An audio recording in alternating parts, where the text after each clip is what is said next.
Huh? Let me record that again. Oh, I thought you said I see Brad and Liz, and so I was like, yeah. We weren't sure if you were actually. Except you weren't. You were just sitting catatonic. I was reading. All right, we are back. Technical difficulties over. Good time for a break, anyways. Yeah, let's get all of you fine folks to roll initiative, and I'll share the map with you. Battle music. It's like the best ever for me. I'll wait till you're done rolling initiative before I share this image, just in case there's a little lag. For the purposes of this fight, Jonah is below decks and he doesn't come out. He's sleeping due to seasickness. Gerald gets a 15. In the rocking of the ship, Gerald toppled over and pinned Jonah to the ground, and he can't move. Alright, let's share this map. Oh, at least it shared it this time. Oh wow! Look at it's really raining, and the water's really giving her too. That's actually a pretty cool image. The way it's just waving the background to make the waves look like it's roiling. There's a. Although it's affecting the ship a little bit too. Have you ever had lamingtons? No. It's an Australian dessert. I sent the website for the restaurant to Cal, and he immediately was like, "Oh, did you guys get lamingtons?" Oh, that's the coconut covered thing. Yeah, right? I was like, I thought about it, but they'd be for Liz only. I'm only seeing a square of vision, Corey. I got. Oh yeah, same Oh. I guess. Yeah, that's because Oh, you're... Hold on. Does that help? Yep. Yes. I kind of put you there because you were down below decks, but... Sure. I assume at this point you heard the shout and rushed up onto deck. So you're just at the doorway of the deck.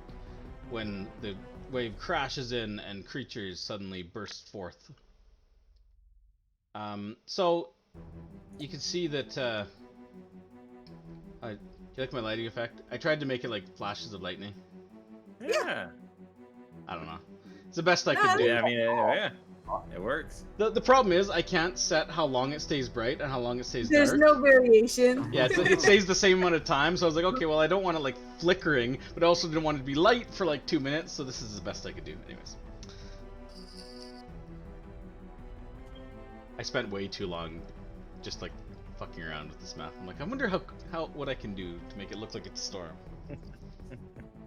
I think you did it. I think it looks great. Thanks! It's warping the reality of the ship.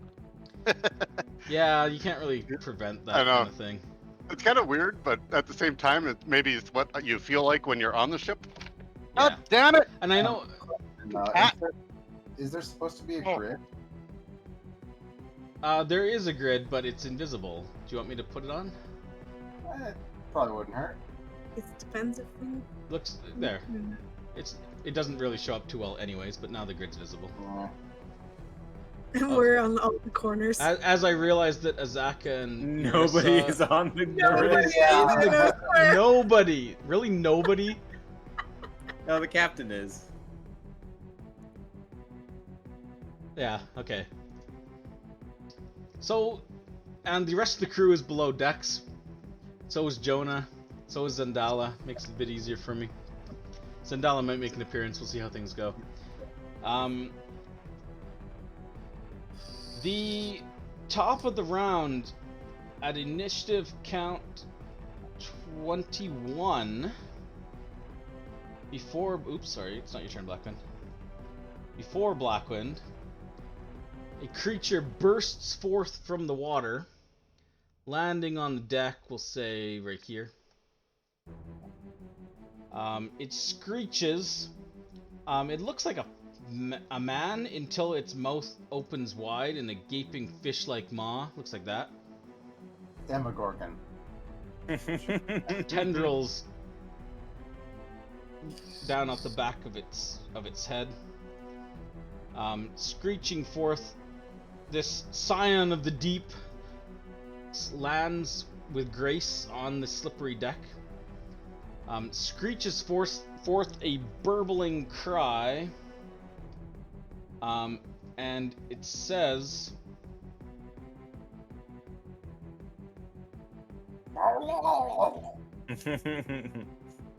Higher pitched. Nobody here speaks Murloc.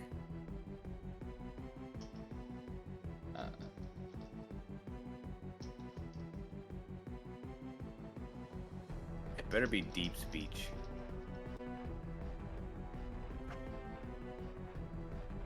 I mean, it could be whatever No. the element. He's a deep scion.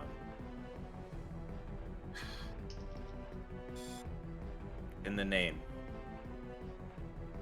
Deep water. Deep Scion.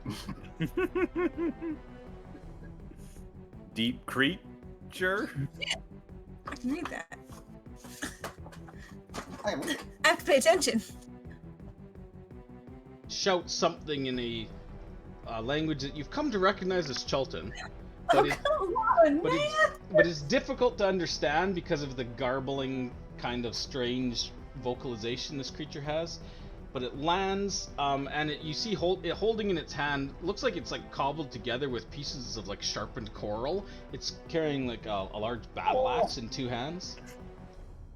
But the first thing it does, with a terrible roar as the waves roll over the ship, it lets out a very high-pitched, like reverberating screech. That just kind of like echoes across the deck. Everybody within 30 feet. 1, 2, 3. just outside. So that is 1, 2, 3, 4, 5, 6. You know what? It'll step forward a bit before it does this, since it's got its movement. So it'll do that. The captain's out of range, as are the 4 people that are coming up from below decks. But everybody on deck is other than that is within range. So I will target you all. You must succeed on a Wisdom saving throw. What do we got? Azaka, fail. Gorthax, fail. Narissa, success. Baz, success. Gorthax and Azaka kind of clutch their heads in pain and kind of stumble backwards, seemingly stunned by the high-pitched screech. Ooh, that's bad. Initiative count 20. Before your turn, Blackwind, on initiative count 20, a wave rocks the boat. Those of you on deck need to make a dex save to stay on your feet. Oh, sorry, dex check or acrobatics if you've got it. So does that include me then? I'm not sure. No, you guys, for the purposes of this, Yeah. you guys are just coming up on deck. So Archie didn't need to make it. Oh, sorry. I thought we Did anyway. Yeah, for the purposes of this, this will hit at like the top of the round, and you guys like are merging.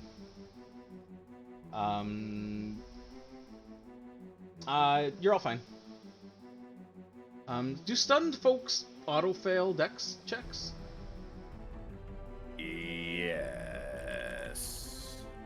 Someone. Because because stunned people are incapacitated. Yes. auto and- fail strength and dexterity. Okay. Yeah.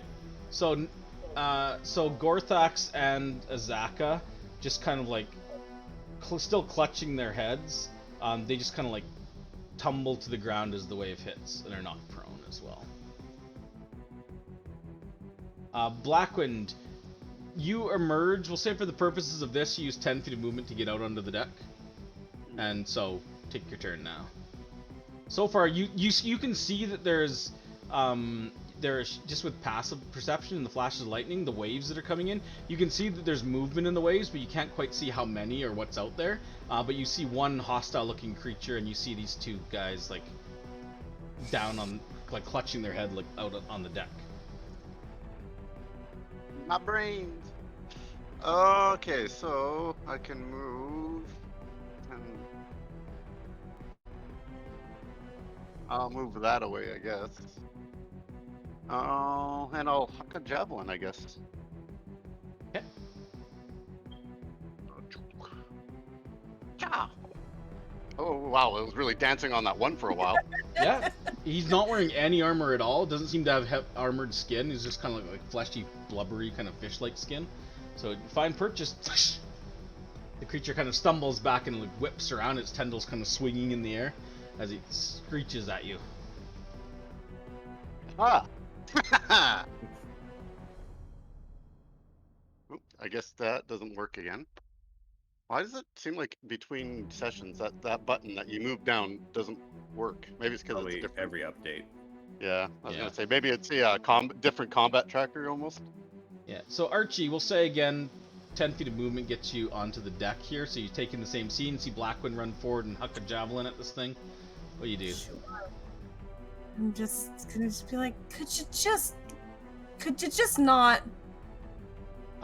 He will have, just so you know, firing that there, he's gonna have partial cover plus 2 AC from those crates. They're kind of low to the ground, but it gives them partial cover at that angle. Well, it's not. It's Gonna only matter. it's only plus 2 AC. Sure. But I'm going because it's all wet and rainy, and I'm just gonna toll the dead. Bong. Bung. Do I add a +2 or -2? You It's totally saving totally throw. that's a saving throw. Right. Which he succeeds on. Bastard. The sonic-inducing pain of the bell doesn't seem to affect this creature. It spins towards you and hisses, "God's blood!" That's me. Gerald. Protect. Do you just stand beside me, and if something comes near me, punch it. Gerald God. rushes up onto the deck, standing with his fists raised. So, is it? I'm assuming it's not a straight shot this way because of the crates. Yeah, the crates would create difficult terrain, or you could probably, with a running start, you could jump them. It Okay, would require I'll an try. athletics check, though, to clear them without any I will- problems. I will try and jump them. Actually, you could use acrobatics if you don't want to use athletics. I would love to use acrobatics. So this is where I intend Parkour. to go. Parkour. Fuck. Parkour, parkour. And- I mean, it would have been worse with athletics. So You rush forward, and as you go to take off, you kind of slip on the wet deck and slam your shin, and just kind of land prone on top of the crate here. You take 1 point of bludgeoning damage, Alan. I'm smacking your What? shin so hard. You can Why still does this continue to keep move, happening? but you're prone now. So do you want to?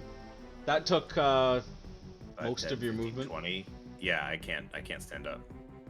unless you want to trade your action, Um, because you can dash to double your movement and then use that to stand up, right? I'm going. Yeah, I will use my action to dash. So 20 feet to stand up gives me 20 more feet. Finish the movement, and then as a bonus action, I'm gonna kind of grab onto the symbol of the silver flame on my waist, and the glowing seems to emanate from behind the mask and kind of peel out of the eye holes and form the astral arms as my bonus action, spending a key point, and he will have to make a dex save. Just mechanically speaking, FYI, the rain will give. If you're trying to look like out at a distance on the ship, you're close enough, but further out, with the dark and the rain, you'd be. I would consider it like heavily obscured. So minus, even with dark vision, you're not going to really be able to see much beyond. Just so you know. Sure. Yeah. Doesn't really affect anything, but in case you guys are trying to like locate things in the water, it's gonna be really hard. Is what I'm saying. Yeah. Woo! No, that's bad. That's bad. Woo! I saw success, and I was like, "Yay!" Does first mate have to do something? No, it's only people I target. Oh, okay. It's not radiant consumption. Oh, So sorry, what were you it's using? the Oh, the astral arms. Yeah, okay.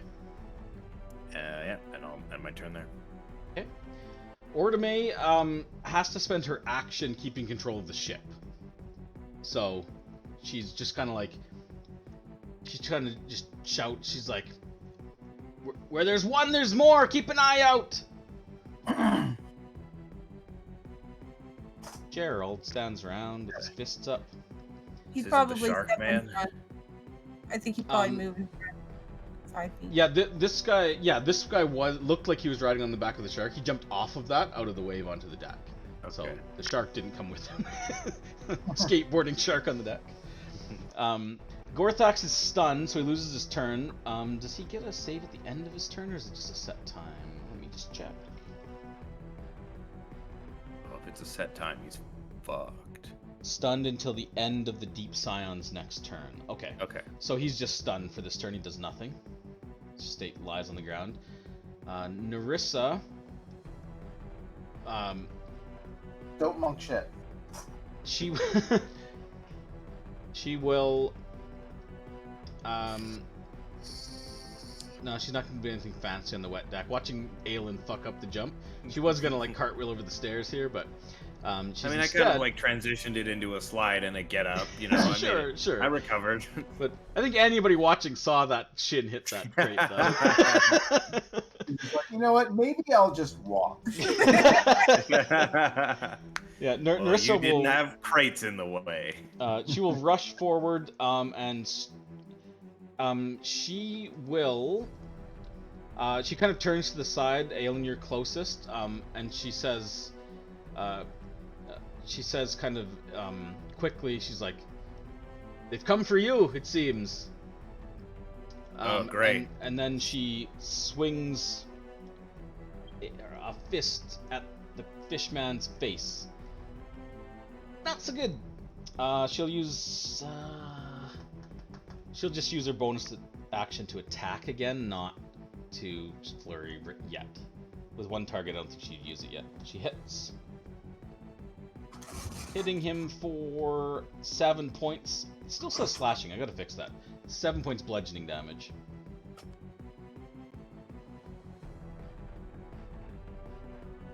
Another wave roils up, and a bestial, more fish-like than human, unlike the other guy that was in front of you, creature lands on the ship.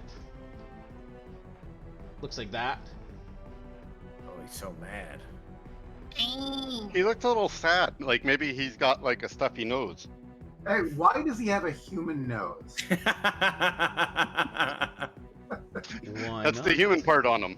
Right? The only human-like quality other than the arms and legs. I mean, it could just be the angle. If you turn to the side, it might be like long Sure, nostrils but- back. He runs assuredly across the wet deck in front of Bullet. the Scion, charging with his spear. And as he gets closer, Aelin, your shin is like got just like a like when you skin your knee a little bit, you have like a little scrape there with a little bit of blood. He seems to kind of sniff, as if he can like smell the blood on your shin. Rushes forward, and with you see like this froth coming off of his mouth as he screeches. And he will first stab you Uh-oh. with his spear, or attempt to. Oh, come on, throw it, you coward. How does this work? Throw it from 5 feet away. He has advantage on this attack because he's in a blood frenzy, attacking someone who's not at full hit points. Oh, come on, that one. You by one! Hey, I didn't roll the one on the What a acrobatics bruise. I didn't put the crates in the way. check. I thought the deck was supposed to be clear. Hey. But he almost rolled a nat 1 if he didn't have advantage. Kind of rushes forward, stabs at you, you dodge out of the way, but but then he will also lean in, blood, rage in his eyes, and try to bite you as his neck kind of extends out. His jaws open up, and you can see there's like multiple rows of sharp teeth, and it opens wider than you thought it can, and his neck kind of extends out. He's like, advantage again because of that. Oof. He will bite you. Not a lot. Bite your butt. 3 points of bite damage. Azaka is stunned, unfortunately, this turn.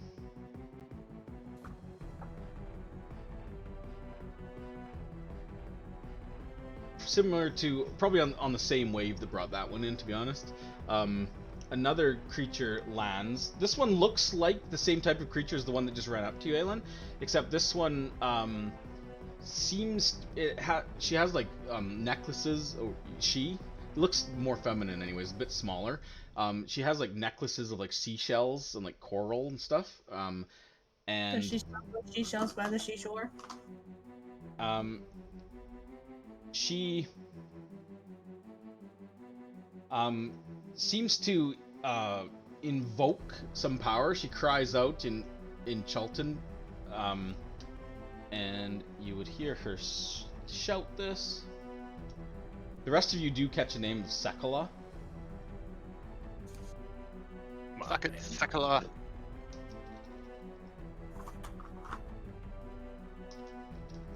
They don't like you.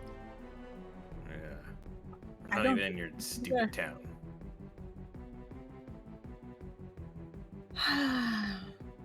Ugh. And you see like this bluish energy emanate from her. It kind of settles over her, and you see almost what looks like ephemeral like sharks kind of like swimming around her, and then two of them shoot out and kind of like sink into the backs of the two in front of her, and they seem like bolstered by it.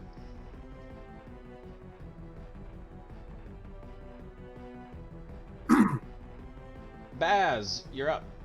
As my reaction to the new Sahaugin coming up on deck, I'm going to invoke the stone rune and force the priestess to make a DC 14 Wisdom saving throw.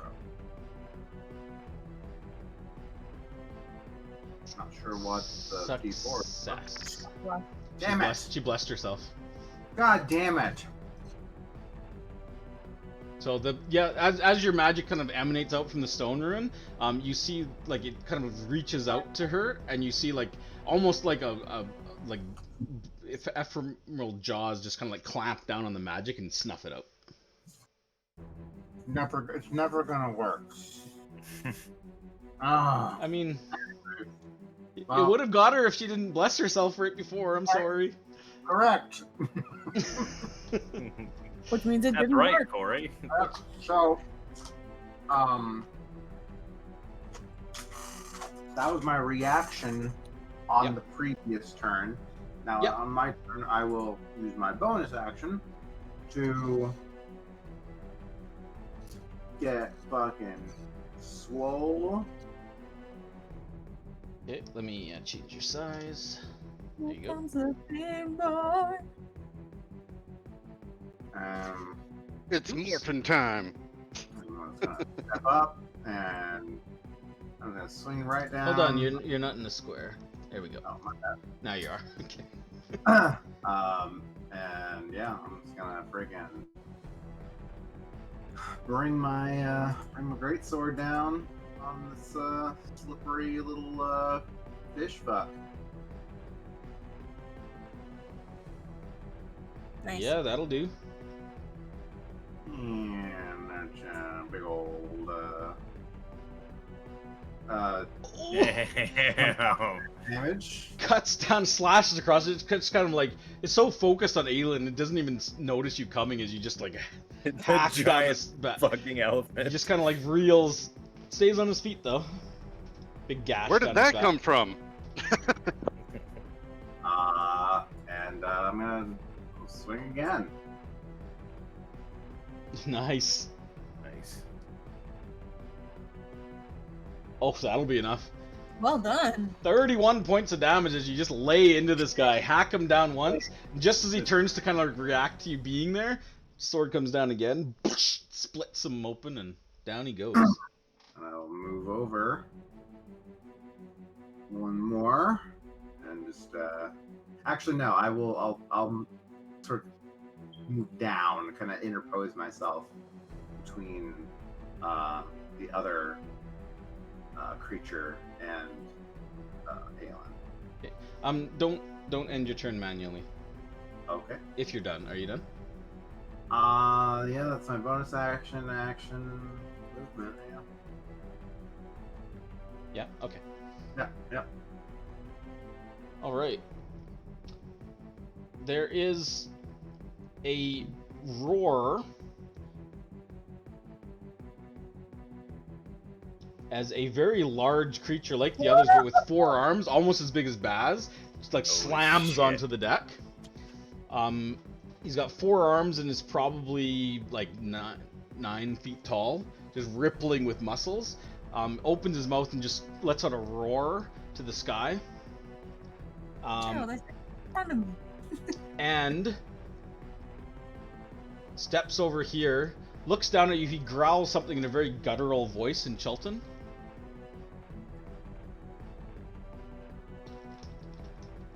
God damn it! I'm gonna have to jump over those fucking boxes again.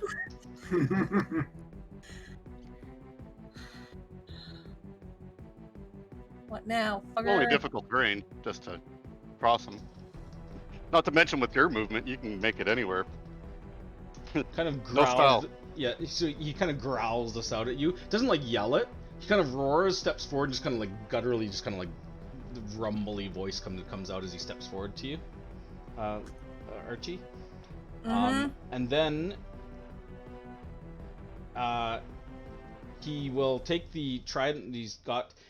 He kind of grips it in both hands on one side and just slams it down towards you with like two-handed.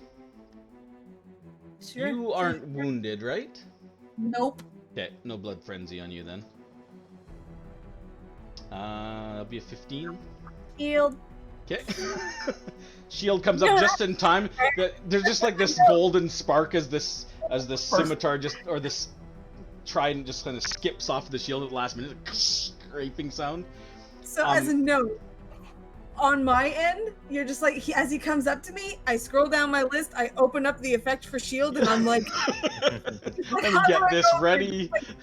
We're gonna get it. We're gonna get it. But he does kind of like, with a roar, he kind of like spins around with one of his like free hands and like slashes quickly across sideways at you as well with his claw. Sure. That's gonna be a 20. It's gonna bypass your shield, unfortunately. Yeah. You will take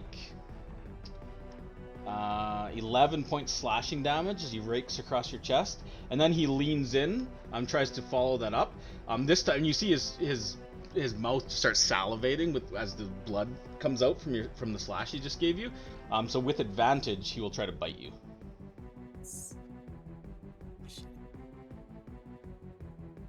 And that will be a 21.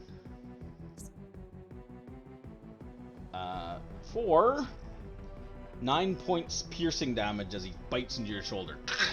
Pulls his mouth away, blood running down the sides of his mouth, and he just kind of, to the sky, he shouts again. Something in Chelton. Oh. Homer Simpson style drill. Oh.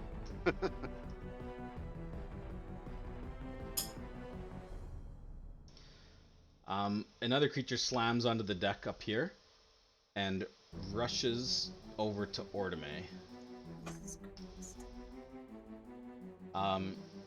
And he will stab at her with his trident, which effectively is a spear.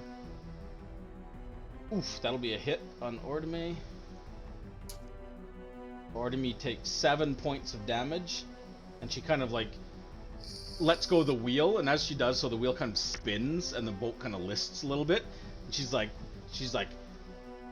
gah, blast.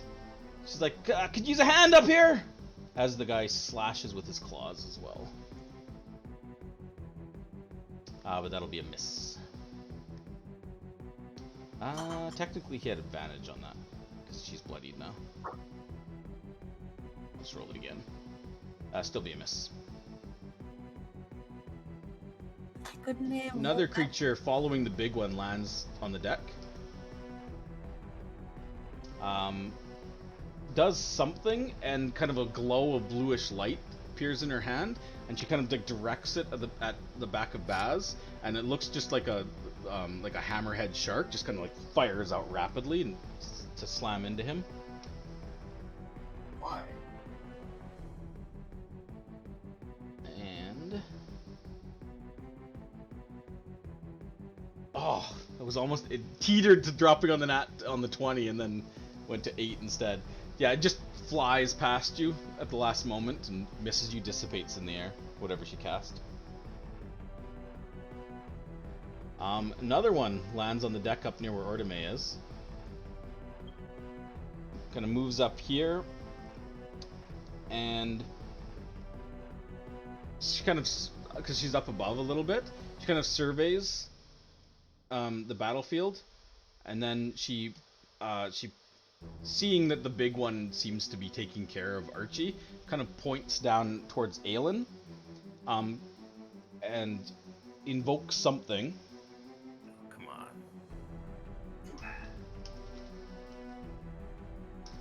Saying something in Chelton. Need you to make a wisdom saving throw. Aelin. Success! Oh. Barely!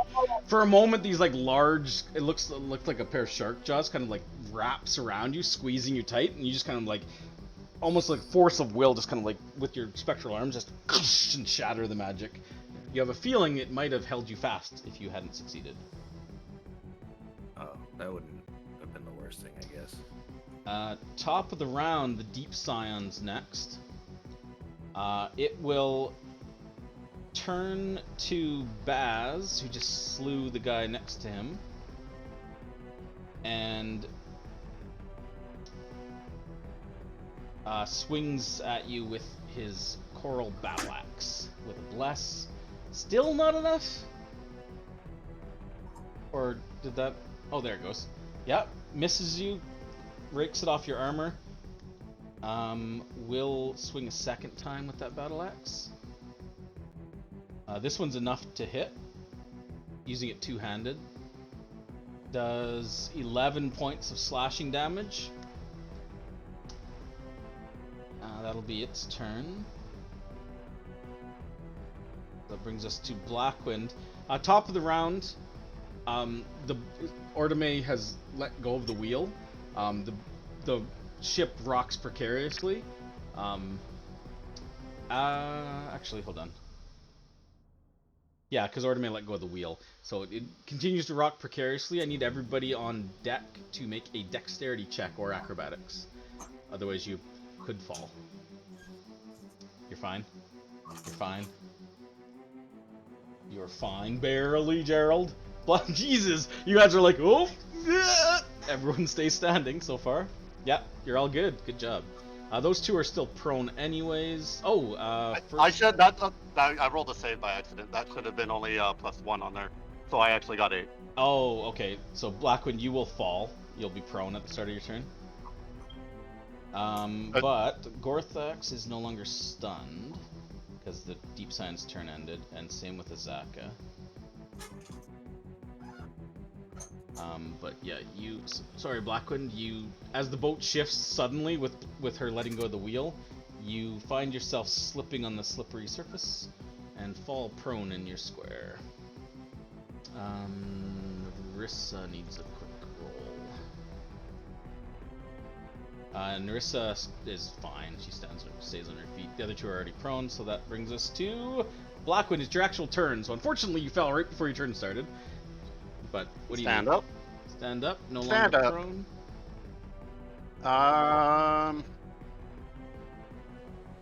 I'm gonna use my bonus action to cast the Zephyr Strike. Okay. So summary action, sorry, combat. There we go. see, Zephyr Strike. So, 15 feet of movement to there.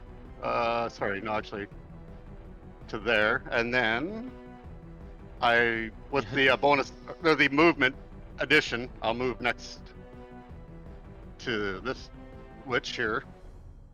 You'll get an And attack. Oh no, you don't provoke on No, I this don't. movement, do you? I did not provoke him. Not while this spell is active. Nice. Okay. So, blinding speed. I zip past. Right in between, as the guy's like pulling back after biting Archie, Blackwood just like right in between. Um, Like, Oh, for fuck's sakes. That was a miss, but my second attack. For the love of God, anything more than a. Oh! What's with it these was a dice? 17! Ugh. That wasn't even physics! Shit. I'll try to do a trip attack on it, I guess, with. Oh, no, I can't. No, I used up my bonus action Oh, already. yeah, for the cast, that's right. That was disgusting the way that die rolled. I don't know what the fuck that was, but that was Yeah. weird. But you don't, that doesn't expend the dice, right? You get to Hey? keep it for a while, right? The force damage? Like, that stays with you until you hit, right? Oh, actually, no, one was supposed to be an advantage, because I used my speed on it, or whatever, Oh, yeah, fair enough. Okay, so let's say those first 2 rolls were the first one with advantage then. which was still shitty. Yeah, but that still gives you an extra attack, though. You still have 1 attack Yeah. left then. So we'll just Yeah. roll it back here. Oh my god! Why? That was horrible. Well, the dice are not in your favor, it seems, right now. Definitely not. Did I already skip? No, there we go. That was just horrible. Archie, you're reeling with this creature. But Fucking hell. based on what he said, it sounds like he wants to take you alive. So, I know. I'm going to mirror image. what does mirror image look like when you cast? You've never done this before. Yes, I have. I Did- did it once before. Never asked you what When it looked like last time. Went down. My mirror image. Let me look at my notes because I haven't done it in a long time. Oh yeah. So yeah. Basically, I just sort of like pull up and three kind of like images of me out of golden sand like pull up and start Swirling Flittering. around. Okay. like swirling sands. So are the days of our lives. Yes. That stands through the hourglass, Oh, Corey. sorry. And then I'm going to just like turn back behind me and just yell down into the hold, like, Zanala, we could use your help down here, up here. Ow! And I'm gonna tell Gerald in front of me, punch him. And that's Gerald my turns to face the creature. Gerald. turn. Actually, oh, do I want to move? I think I want to move.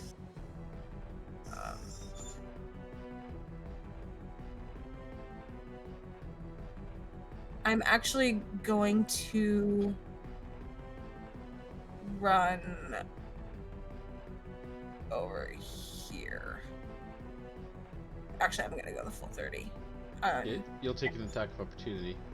I sure will. Okay. But I'm hoping 1 now is better than 3 later, potentially. Yeah, he will swing out as you go to run. He'll rake at you with his claws. Should have advantage, Blood Frenzy. So he's gonna hit you. Well, maybe. Mirror image. Oh right. Yeah, that's a good point. But hold on, just in case it's crit, it's not. Mhm. So okay, so it's what do you got to roll? Higher than a 6. You did. So he swipes at you as you run, and one of the images, like a puff of sand, just shatters, and he kind of lets out a roar of frustration as you run around the mast. Yeah. So yeah, that's me. Okay, Aelin. Baz, you got this guy. And I'm gonna go No. over here around the boxes. And then I'm gonna look at the small one and I'm gonna look at the big one. And I'm gonna say, oh, you want the god blood? Fine, you can have it. And I'm gonna pull my mask off and use my action to activate radiant consumption. Okay. And at the end of my turn, it'll fuck him up. And then I'm going to turn back to the big one, and as the bonus action, I'm going to Flurry of Blows. Nice. And strike at him twice.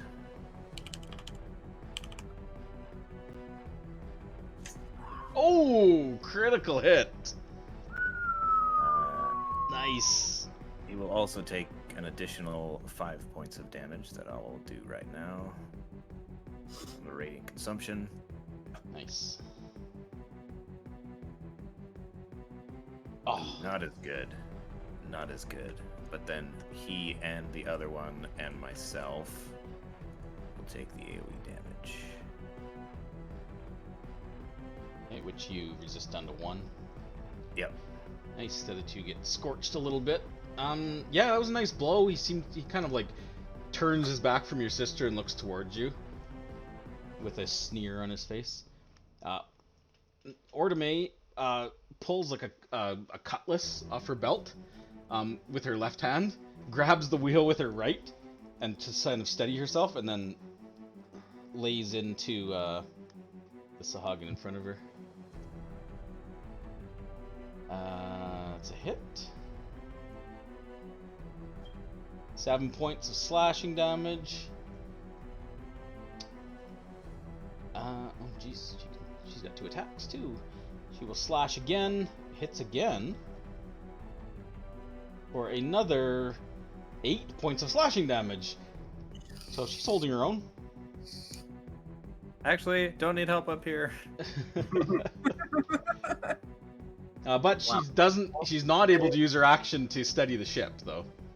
Artemis already done more damage than Salida ever did. In the time. Somewhere in the Thundering Tavern, a single tear rolls down Salida's cheek.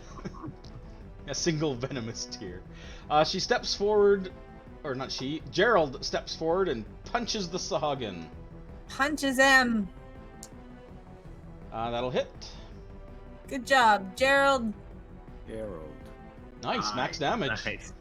9 points. Gerald. I guess that's his turn. He probably would have actually moved towards me by doing it, because I said in front Here, of me. yeah. So I'll move over here and kind of block the path. Yeah.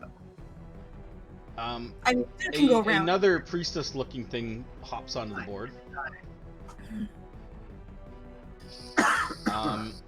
She, similar to the other one, she kind of summons this like hammerhead shark thing that shoots out quickly and tries to hit Baz with it. Don't. Baz, you're not hurt, are you? Nope. Damn it! No blood frenzy. Works on spells too. Or no, it doesn't. It says melee. Okay. Wait, no, I am hurt. When was I hit? Now the deep scion hit you last turn. Oh, okay, my bad. Yes, I'm hit. Let me check on melee attack rolls. So yeah, she doesn't get it on her spell attack. So yeah, again, unfortunately, well, fortunately for you, this hammerhead, whatever it does, doesn't hit you. She will, however, use her remaining movement to move over here a bit farther from you, having failed. Gorthax, having come to his senses, stands up with half his movement. And you see him, he kind of like shakes his head, and then just kind of extends his hand, and you see there's like what looks like a ball of flame or a mote of flame kind of extend off of his hand, swirl, and become what looks to be like some sort of like spear of fire that he holds in one hand, and he steps forward and stabs into the scion. Actually, does he need to step forward? That's cool. Nope. It's a reach on that. Oh no, yeah, it is. No, it is 10 feet reach. Yeah, so this long kind of like lance of fire And he stabs at him. Oh, 22, that's nice. Hits.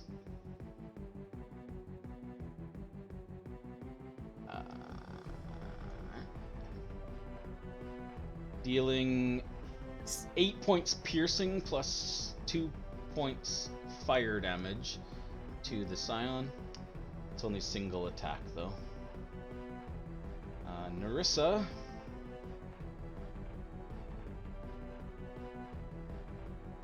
She kind of like looks at the first mate, looks at Baz, who's got his big greatsword out, looks at the wounded Deep Scion, and says she kind of points to the two priestesses over in the corner.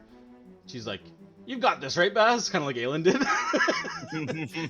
Oh, sure. Yeah. Totally. She runs up here and will lay into... Now seeing that there's far more targets than she thought, she's not going to hold back this turn. She'll use some key. So she will attack the one... Oh, that's a hit! Jesus. She's gonna smite him. Nice. Oh yeah. Yeah. Is that the one that blessed too? Yeah. That's... Okay, so remember that it's a 20, because I forgot to add the radiant damage. So 4 points is DC. So 4 points with the hit, and then another 8 points. 4 plus 8 is 12. Yeah, okay, so doesn't lose concentration. She will bonus action spend a key point in flurry. Yeah. That'll be a hit. Yeah. Do it. Loses concentration. Yeah. Bless goes down, and then last attack with her flurry. Jesus, her rolls. Good turn. And this is why we're all like, yes, Oh. this. Oh. Come with. The priestess just gets like pummeled 3 times. The first one is just like this glowing white fist. Stumbles back. Obviously loses. You see the glow that's surrounding her and the Scion fade. Stumbles backwards with like a bleeding heavily from the face, but doesn't go down. I like how everybody else is running directly into their faces while Archie's going, he's trying to get me! He's trying to take me! Please save me! Azaka kind of shakes off the stun, stands up, and then she kind of growls. She's like, "I hate boats!" And rushes over next to Gerald towards the big one. And she pulls out a scimitar and swings it at the Baron. That's a 19. Woo! My NPCs are rolling very well this fight. Better than we are. Jeez. Does 8 points of damage slashing. She only got 1 attack. Oh no, multi-attack. 2. She got 2 attacks. He will slash. That's a hit again. Only a d6 though, it's a scimitar. Minimum damage. Does 4 more points. Slashes him twice. The priestess, does she take damage at the start of her turn because she's in your thing?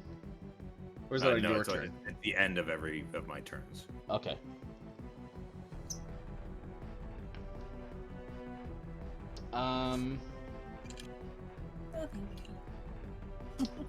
She unleashes a spell, and you see what looks like a swarm of like small fish kind of like extend out. They swirl, they go over your head, Aelin, swirl around the big guy. And the Scion, actually. She can target more than one with this. Oops. They're turning on each other. I gotta target them first. I don't think that's what's happening. This one's throwing fish at the other ones. And yeah, you see some of the wounds. The fish kind of like go into the wounds, and as they do, they kind of like closes slightly. Only heals 10 though. For some reason, it didn't give 10 to the Scion. It's supposed to do it to both. I thought the rule was if we can't heal, they can't heal. So that's her turn. Baz, it's your turn. You see the Scion, these little fish kind of fly past you and like into the wounds, and they kind of knit up a little bit. Oh boy. Well, unfortunately, I'm just gonna open those right back up again. And, Sorry for you. I'm gonna swing a swingy. Yep. Nice. Alright.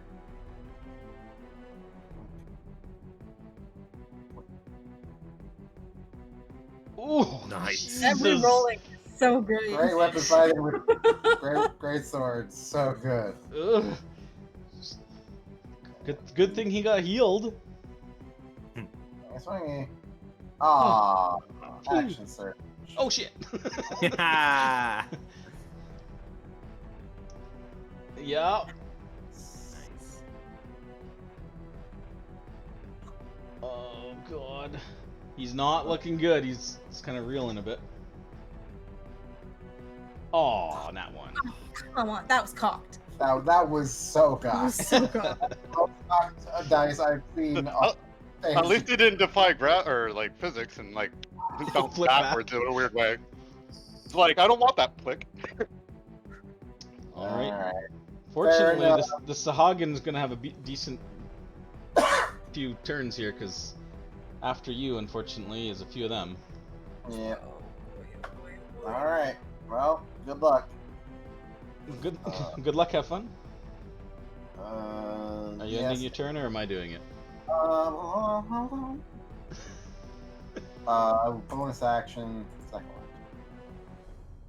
Oh yeah, I guess you did take some damage. Hey, nice. There you go. No blood frenzy against you anymore. That's good. Yeah. Beauty. I have ended my turn. Oh god. It's the Baron. He seems frustrated that there's now 3 people in melee with him when he was so close to finishing you off, but he's not a fool to rush out of melee with them all right now. So he turns to turns to Aelin, who punched him pretty hard, No, brother. and he growls in this guttural kind of like slobbering. Are you hurt, Aelin? Yeah. You are. Okay. So he turns to you, and as he does so, you see like your sister's blood dribbling off his chin, and he's like, and he just says, "You cannot save her. You share her fate." And then swings down hard with his trident with advantage because of that blood frenzy. That'll hit.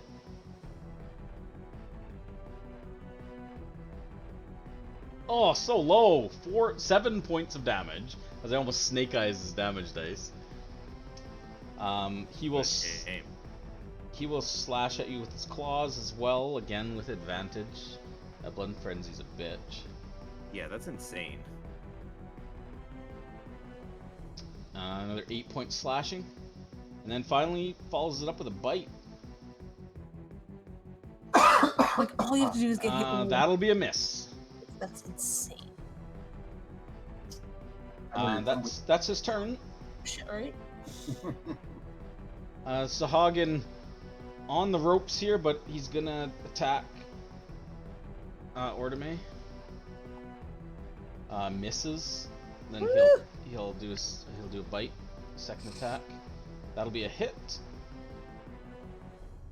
For 2 points of slashing damage. I forgot to use those advantage, but whatever, fine. Actually, no, I will re-roll the spear attack just in case it would have hit. Sahaugin are not a playable race. Yeah, so he would have actually hit with the spear because of the advantage. So he would take another 8 points damage. She seems okay, but gets hit a couple times. The priestess who's beside you, Aelin.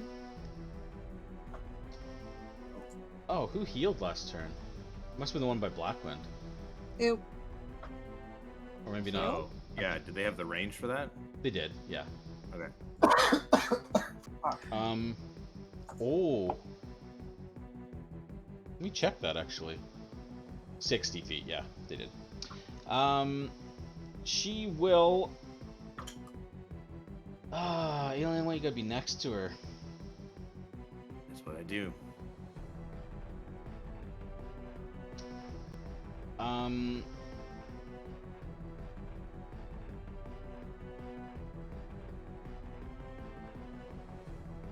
Oops. Just 1 sec. I just got to.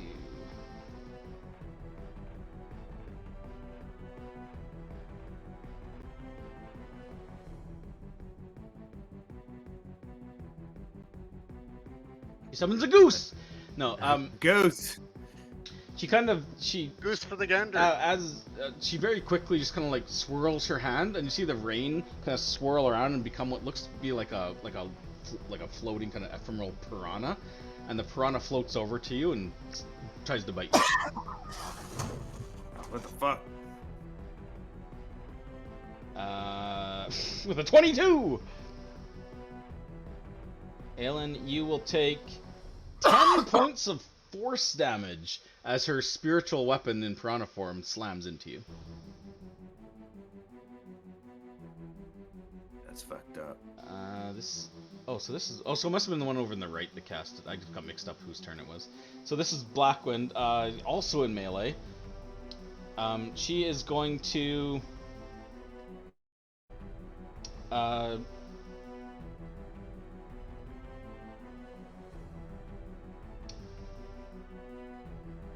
she's going to slash at you with her claws. Miss. You couldn't have done that to me. And then she'll bite you as well, or try to. You're not wounded, are you? No. Now you are.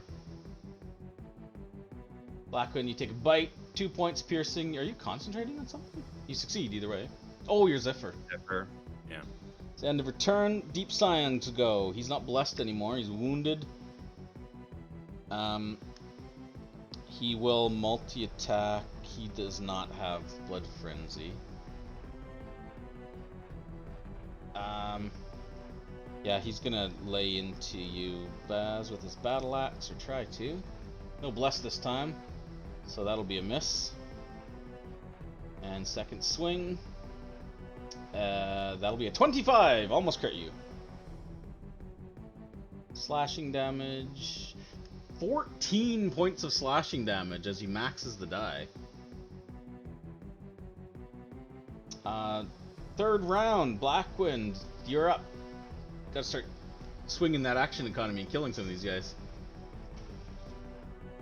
We're trying. Ryan? I'm here. Anna? Yeah. Hello? Yeah. Okay. Yay. Okay. Bonus action. I will put Hunter's Mark on the dude in front of me. So, boom. Then, let's bring the pain. Who am I targeting according to this? Nobody. Nobody. Oh no, you're targeting the priestess in front of you. Well, now you No, are. he's not. No, I'm not. I'm just wondering what. That's Like, just the hunter's mark. yeah, but Oh, okay. now Now you I had the control to target it. weird. Glaive attack. I said glaive attack. Yep. That'll do it. Is she gonna die? It's a lot of damage.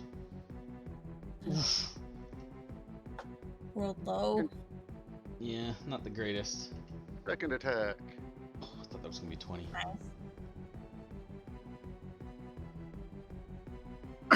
Oh jeez. Oh, Yeah.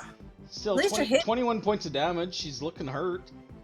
She didn't have any concentration, I'm guessing, but She wasn't concentrating. yeah, that's. I think that's better than last round. I made a change. I'm not dropping my attack dice on the pictures. All right, Archie, you're wounded, but it's your go. All right. By the way, the mast is providing the Baron partial cover to you. Sure. That's fine. Feathers are gonna pull off my neck. 5 of them. Cover schmover. I'm casting magic missiles at level 3. Nice. I am sending 1 into the Deep Scion, 1 into the priestess beside Narissa, and the other 3 into the priestess behind Aelin. Nice. Nice. Because I have- Okay. Declare before I do it. It's okay. Let's see how this is gonna be. Deep Scion. Oh god, he's not looking good. Neither Damn is she. No, that was wow. Oh no. Spiritual weapon, not concentration. Nope. Nope. It's Oh. basically a free spell to cast. Oh, Yeah. dang it. That's what makes it so good, especially when you up level it a little bit. As long as they can keep up with battle, anyways. Gerald, keep punching. Aelin.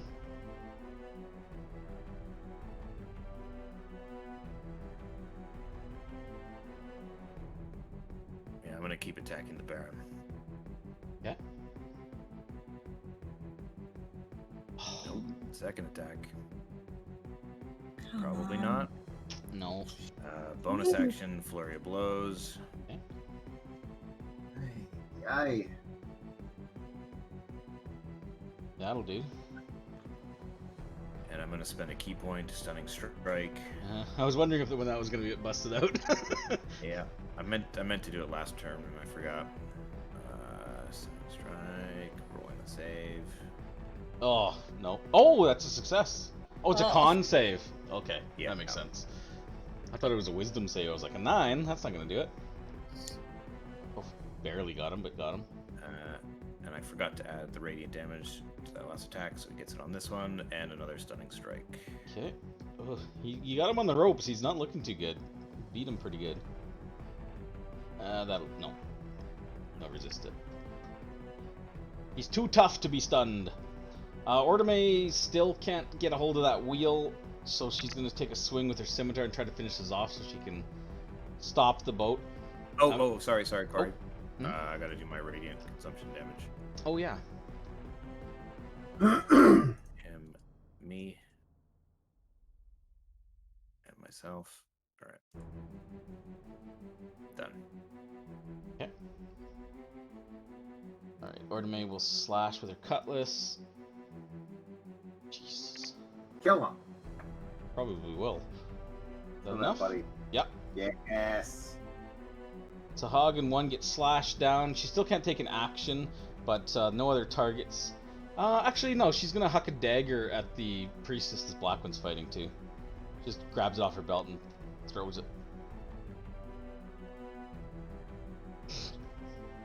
Kill it. The rolls on my NPCs, it's like 19, 18. At least someone's doing something. 4 points piercing as she does that. That's her turn. Gerald punching the Baron. Punching. Get him, Gerald. Fuck yeah, Gerald. Got Here, him. have some punch. Oh, take Nice. it. Oh! He kind of stumbles back with a crack as Gerald's stony fist pummels his head. I love you, Gerald. Priestess 3, yeah, well, she will target these 3. These 4.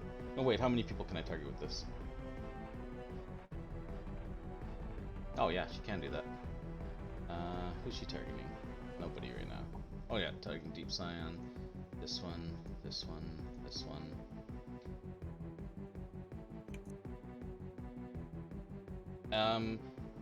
Very quickly she like little fish fly out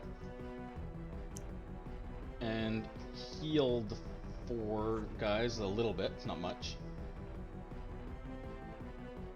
That's her turn. Gorthax stays where he is and lays into him with that. Actually, what does this do?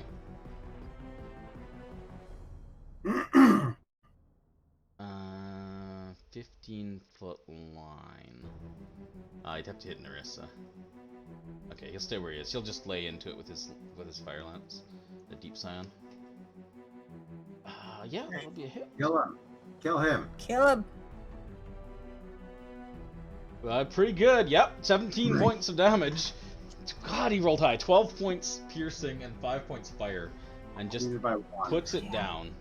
Yeah, dude still had a ton of health.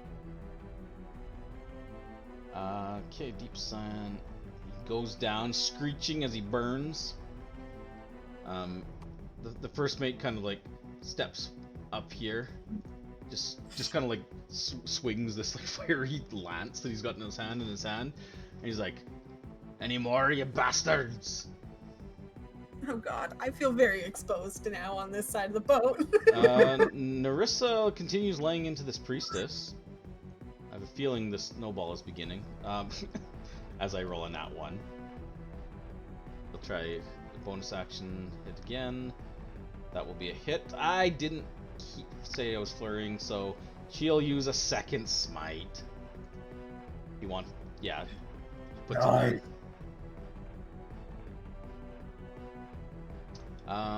Yeah, that's her turn. So she'll just take a step over to the next one. Azaka. God, I'm gonna steal everything from you guys. Sorry. Please That's do. okay. She'll lay in with her scimitar on the Baron. That'll be a miss. Second swing. Same number. She misses again. Wow. Oh no, slightly Look at better. what Gerald's doing. Why do the guides that we hire Hey, last turn she did pretty good.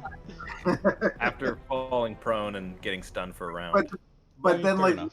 like the other NPCs that are just, we've hired for different reasons, not to be a guide, they're like on it. They're on it.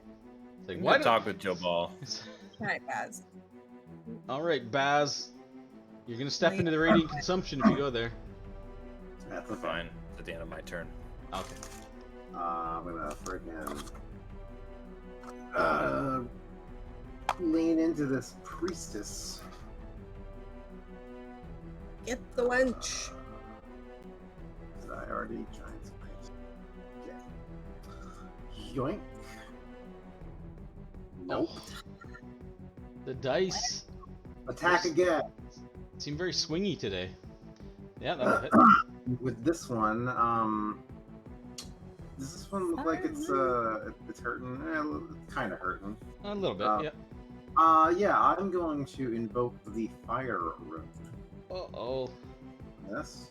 Oh So god, as this is gonna hurt so bad. the second time, you see my great sword, my enormous great sword, just envelop itself in fiery chains, and Boom. Yep, that'll do it. By one. Just crush her as this flaming sword. So goodbye, Mr. Swan. The little thing blinks out. and then I move 5 feet, so I'm gonna use the rest of my movement to go over here and just look at this Baron very menacingly right in his stupid face.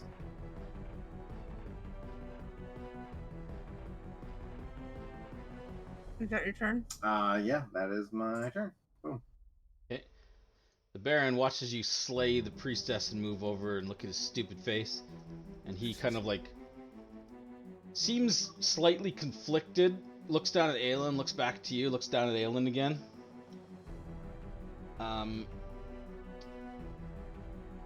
Can't decide. I'm gonna roll. Yeah. He kind of just like roars at you, Baz, turns back to Aelin, and continues his assault. So he will stab Aelin with a trident. Where'd it go? Oh, did I miss Threw you? it off the ship. I threw it off the ship. Gone. What? Powerless. Hey, dropping dice on tokens isn't working. That's weird. It was working for me. Yeah. Okay. Is it because of my radius that's right? It's in the Oh, middle of me. maybe. That's okay. Yeah. I'll just target you, Matt. Like that, and double click. There we go. Oof. Shit. Ow. I mean, even without a crit, I was going down. Yeah, 16 points of piercing damage as he just kind of like roars and just like skewers you, knocking you to the ground. Rips the trident back up, turns to face Baz, and just kind of like in kind of this kind of like slobbering common. He's just like, one down, see how you fare, big man, and then slashes you with his claws. You're wounded? Yes. Advantage. Does that turn off your radiant consumption? Nope.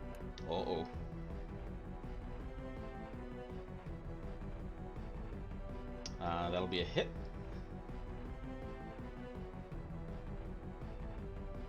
Eight points slashing, and then he will bite you as well, Baz. That'll be a 24. That's a hit. And another 8 points piercing as he heavily wounds you.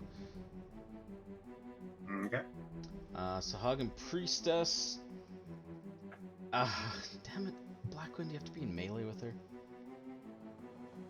She kind of like swirls her hands, and you see like these spectral jaws reach out and try to clamp around you, Blackwind. So you will need a wisdom saving throw, which you fail. The jaws grab you. You are paralyzed as the whole person sets in. She then kind of like sneering, she runs down this way. Blackwind, you are paralyzed. You can attempt another wisdom saving throw to break out at the end of your turn.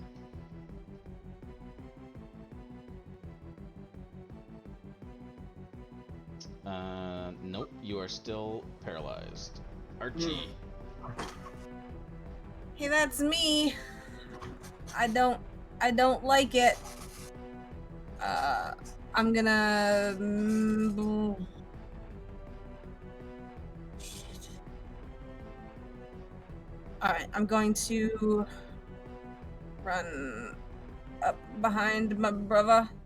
Into the glaring light coming off of his buddy. Yep, and I'm gonna healing hands him. Nice. I didn't give you permission to die. How much? 5 Healing for health. 5. Aelin, your eyes flutter open. Your sister over top of you. Yeah. Be more careful. And then I'm gonna step back. Make good choices. Make good choices, brother. Gerald, keep punching. Aelin, it's your turn. You're prone because you got knocked down. Yeah, I'm Then you gonna go like. back up again. Yeah, I'm Never gonna gonna keep like it down. Sorry, Karen. plant my fist in the ground and push myself back up, standing. Look at the brute, and I'm just gonna attack him again. That's not the choices I was talking about. As you stand up, he kind of like just glances at you. He's like persistent as you clock him in the face. Jesus, killing him. Describe this killing blow as Andre. I just kind of like I just stagger to my feet and I just steady myself, square up, look at him, I grab the staff, and then I just swing it up into the underside of his chin, just uppercut with the staff. Yeah, there's like a shattering sound as his teeth like clamp together, and then like a cracking sound as his back of his neck just kind of like cracks. He kind of like does one of those like little like fish out of water like flopping things as his spine collapses behind him, and he slams back down into the deck, thoroughly dead. And then I'm going to move 5, 10, 15, 20.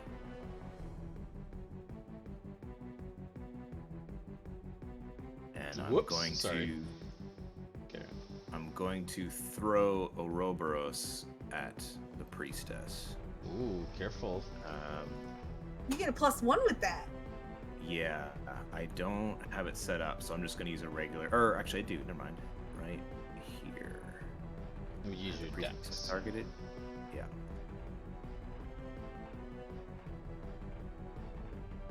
Fuck me, man.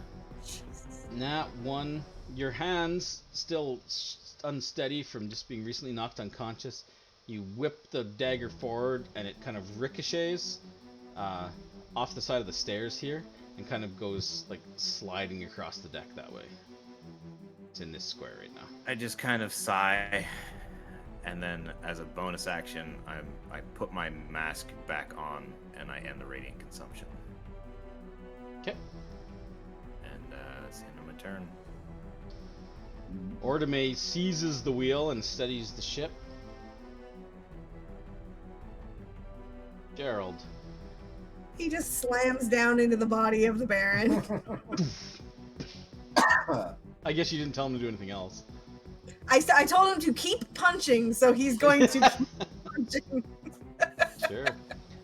The priestess kind of like hisses.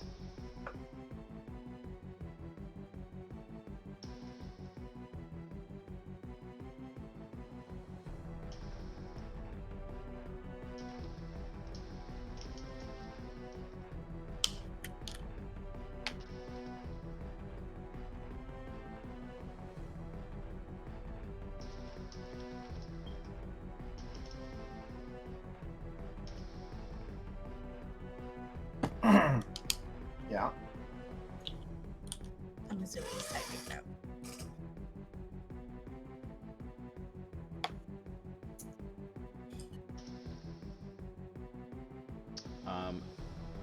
Dives into the water after shouting that. Narissa swings once, but she won't be able to do enough damage to kill it. So, say she clocks her Yeah, in the back. Sentinel. He does not have Sentinel. Damn it. The first mate is like, kind of just spits on the deck. He's like, coward! And just double moves over here. Can't go up the stairs though. Narissa, 5, 10, 15, 20, 25, 30, 30, yeah. She'll double move up to here. Zach, runs up here past Blackwind, double moves up to here. They all swarm her. Can't get to her though, Baz. Stops her from trying to run, potentially. I'm gonna talk to Blackwind. Do I have any idea like what is affecting him right now? There's like these spectral like shark jaws like clamped around him. These like ephemeral kind of blue glowy jaws. Sort of. I'm thinking maybe like there's something about where he's standing that's bad. So I was gonna like pick him up and like move him. I guess like into the water. Yeah, I'm gonna throw him overboard.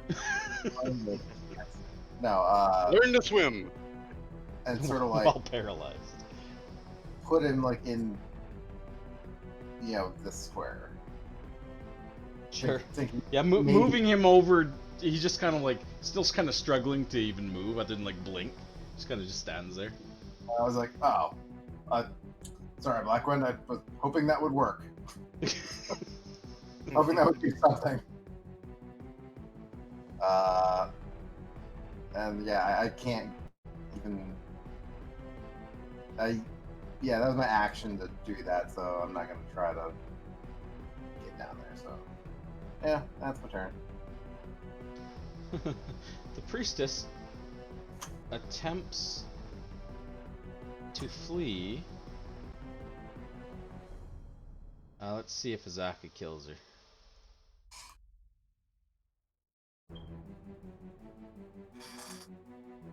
Slashes with the scimitar. Hits her. For max damage. Critical hit. Succeeds on the concentration check. Goes to jump overboard. Narissa will punch at her.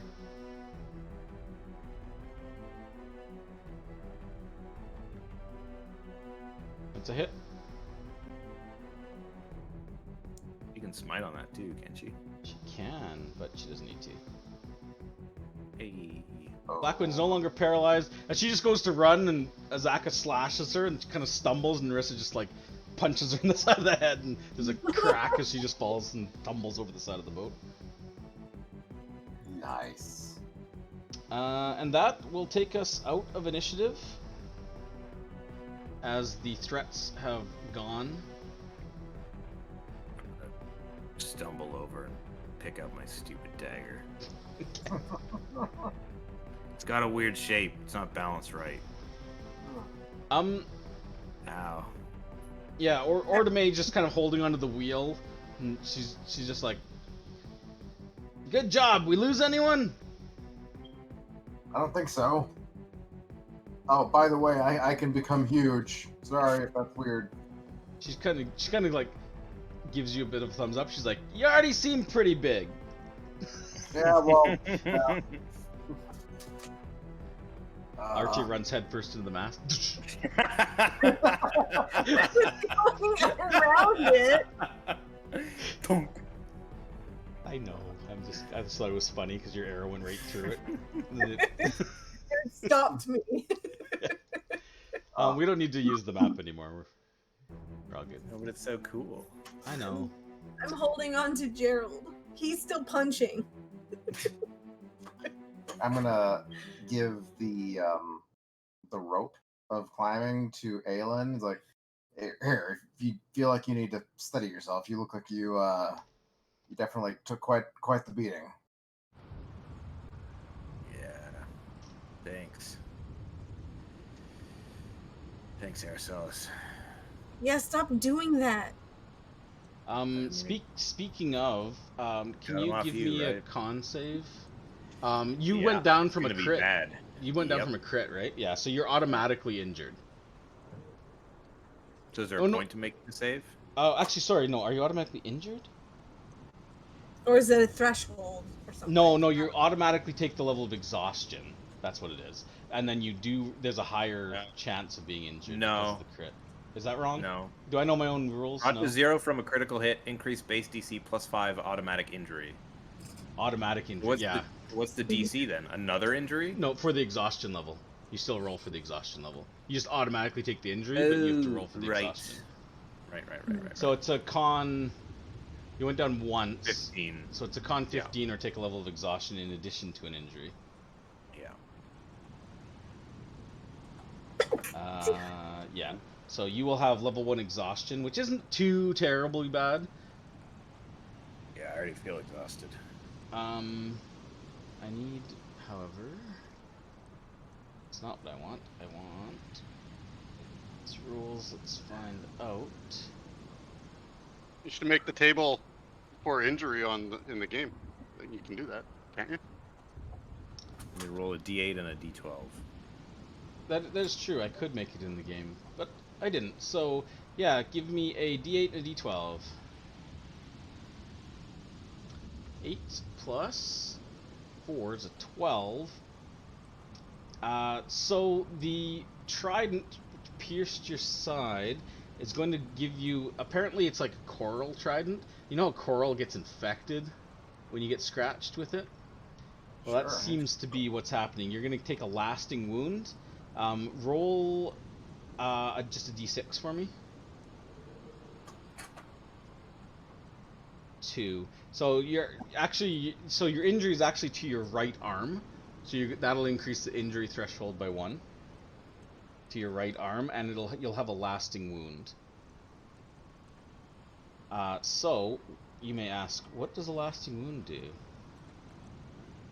Probably a good thing, right? Lingering. What's your threshold in your arm? It's not high. It was 1. Okay, so it's now 2. So you're Yeah. still at a minor threshold. So it's a minor wound to your arm that's lasting.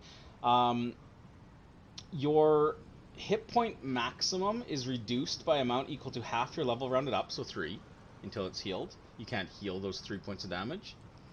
You can... if left untreated, you will need to make another saving throw, or it could become a festering wound. And treating it involves what? Healing the effect of an injury. So you need at least a medicine check or 5 points of healing magic to remove. Which I got. I did that. Okay.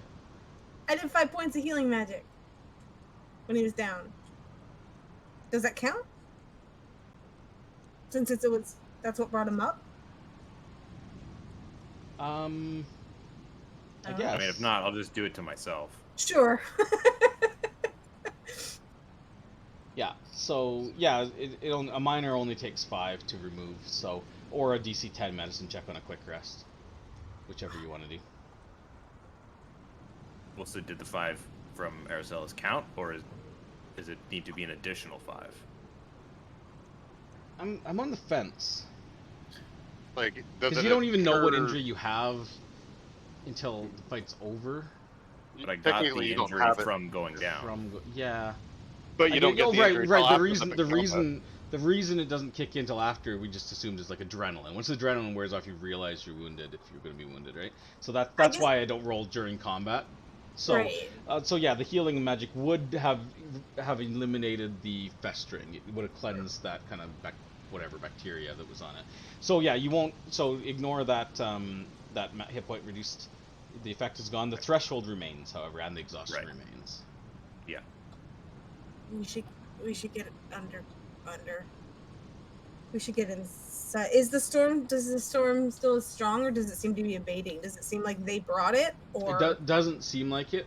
It seems like they took advantage of the storm to attack during it, but they didn't. It doesn't seem to be abating. Ortome just kind of like, as you guys maybe start heading down, she'll just be like, and Gorthax is just kind of like tossing the dead bodies like over the side of the railing into the water, but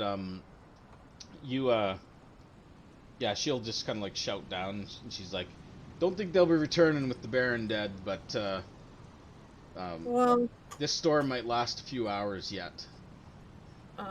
does the Baron have anything of interest on him as I go by? They're not really carrying anything other than their weapons, so, and they don't seem magical at all. Okay. I would say the priestesses, those bodies that didn't get tossed over, you would see that they seem to have symbols bearing the symbol of Sakola. That tracks. They may not be back immediately, but according to the one who fled, they will be back. Yeah, I mean, it sounded like they were speaking, like, I think it was Shelton. Yeah. What were they saying? Let's get below decks so we can bandage, and I'll tell you all about it. Sure. Sure. So you want to go down below decks, take a short rest and bandage up? Sure. Yeah, I don't want to drown. Yeah. I'll just say up to Ortome and Gorthax, and Nazaka and Nerissa, everybody, like, the whole gang. the whole gang, yeah. Thank you so much for helping us. It was it seemed like they were after us, I guess. So thank you. Ortome just kind of gives you a thumbs up. Gorthak shrugs. He's like, "They would have killed us after they killed you, so it's all good." Oh, great. They were after us? They were after. So yeah, so I would fill y'all in on what they were yelling at us when they showed up. Basically, they said, "Give up the god-blooded." The Baron guy was like, "You're coming with me," when he was attacking me. So it seems like they wanted to take us, which was confirmed when the one who fled at the end said, "The Stygian abyss calls. Vatim will have his prize. You will suffer at his whim in the Typhoon Palace. We will return."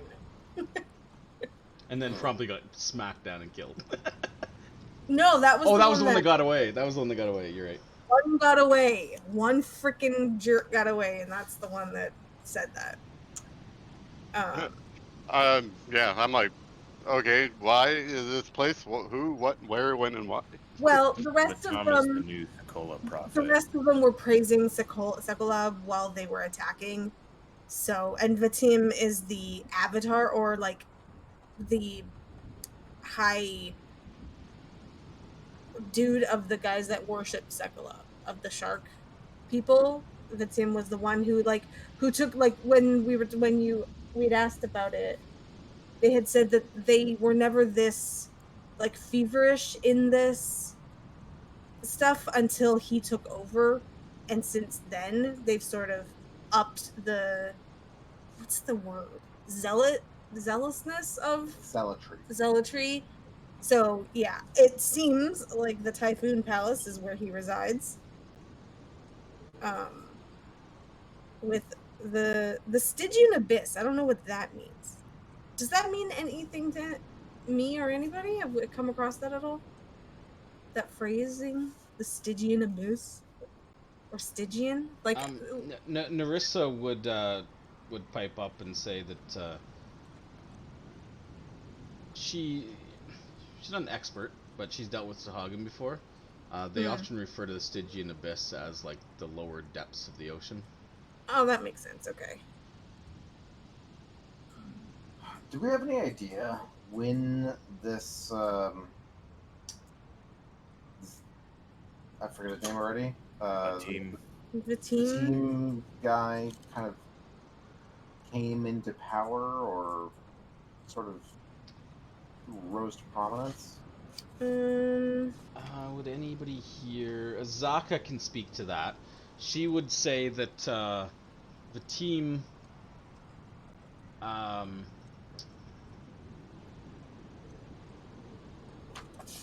Sorry, let me get my internal timeline right. Probably about a year ago. So it's been a relatively short time. It was after the storm. Yeah, I mean that's when he became more well known. From what she understands, he may have been a Sokola like member earlier than that, but he took control about a year ago. But the Sokola, as the Jaws of Sokola, as they're called collectively, have been much more active ever since the storms abated that kept people from coming in. Yeah, Whether that was coincidentally or as a reaction to all the foreigners coming in, that's when they started picking up their activities much more. It makes me wonder if, you know, maybe you know, someone from outside of the this region, because I know that, you know, Sahaugin and, you know, people like that, races like that exist, you know, throughout the world. You know, maybe once the storms parted, someone came to them and started spreading their idolatry or zealotry or something. I don't know. Prophet, that's what he is. He's the new... Azaka would tell you that the Sahaugin have always worshipped Sokola. He's one of their primary deities, so that's nothing new. But the human worship of Sokola, they've definitely increased in number substantially since the storms abated. So perhaps you're right. Perhaps and she kind of just wonders out loud as well, like perhaps this Fatim, she's never seen him, but perhaps he has a link to the Sahaugin. I mean, it seems he does, obviously, but or just, you know, it just doesn't have to be a Sahaugin. It could be, you know, anybody that could influence, you know, a group. Yeah, for unknown reasons. We were told that they used to be peaceful until this new prophet has riled them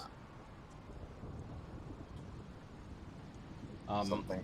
Also, FYI, Zandala, as you guys are coming down into the below decks, where it's a little more cramped and are talking, and she kind of like opens the door to like the little cabin she's been in. She kind of leans out and she's like, "Everything going okay?"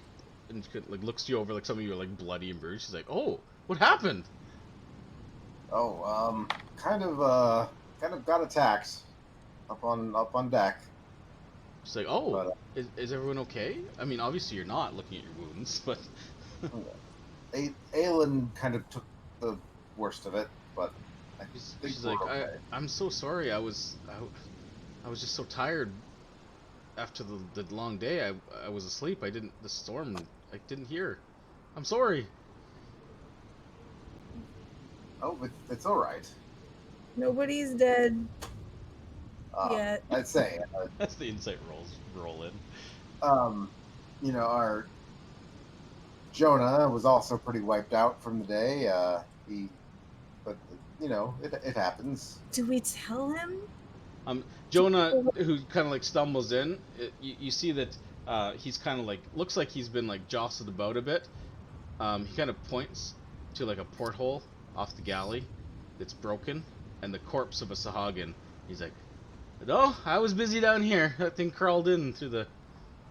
I took care of it though." Is it knocked out or is it dead? He's like, he looks sad. He's like, Mm. Corey, how could you? Sleeping permanently. Jonah, you monster! He's asleep. I mean, Jonah never had a problem killing monsters. It's Yeah, but He's not for keeping everything alive. these can. Yeah, but these are creatures that can talk. Yeah, And but have- these are monsters. Sahaugin aren't. They're not like. They're not like I elves. don't know. Or I don't know humans. I don't know if John would play it that way. That's all I'm saying. Well, he tried his best, but ultimately it was a firebolt, and he can't pull his punch on that. So. well, we'll be sure to let him know.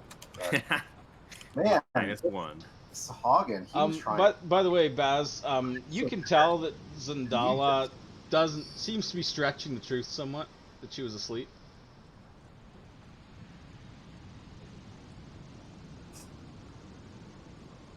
You just get a sense that she's not being entirely genuine. Okay. Well, you know, I think we're all okay. So you know, we can get some rest. Ow.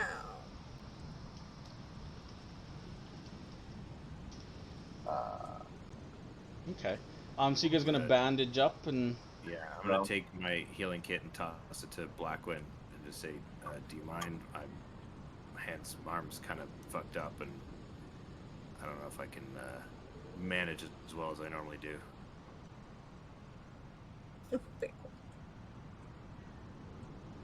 15. nice 2 extra. Thank you. Blackwind, would you mind for me as well? Me too. Save us, Blackwood. Oh, good thing you got the bonus. Love to Oh, see it. Blackwood no good on Baz. That's okay. And one more. Oh, almost. So +1 for Archie. Ugh. Oh my goodness. There you go. That's way better. Nice. Those Like, are good. I have 2 hit points missing. I don't feel like I need to. That's like barely. That's like a slight bruising. Yeah. No, yeah, that's not worth probably wasting a dice on. Okay. Hey, look at us. We're good. 3 5s in a row. But you bandage up, get some rest and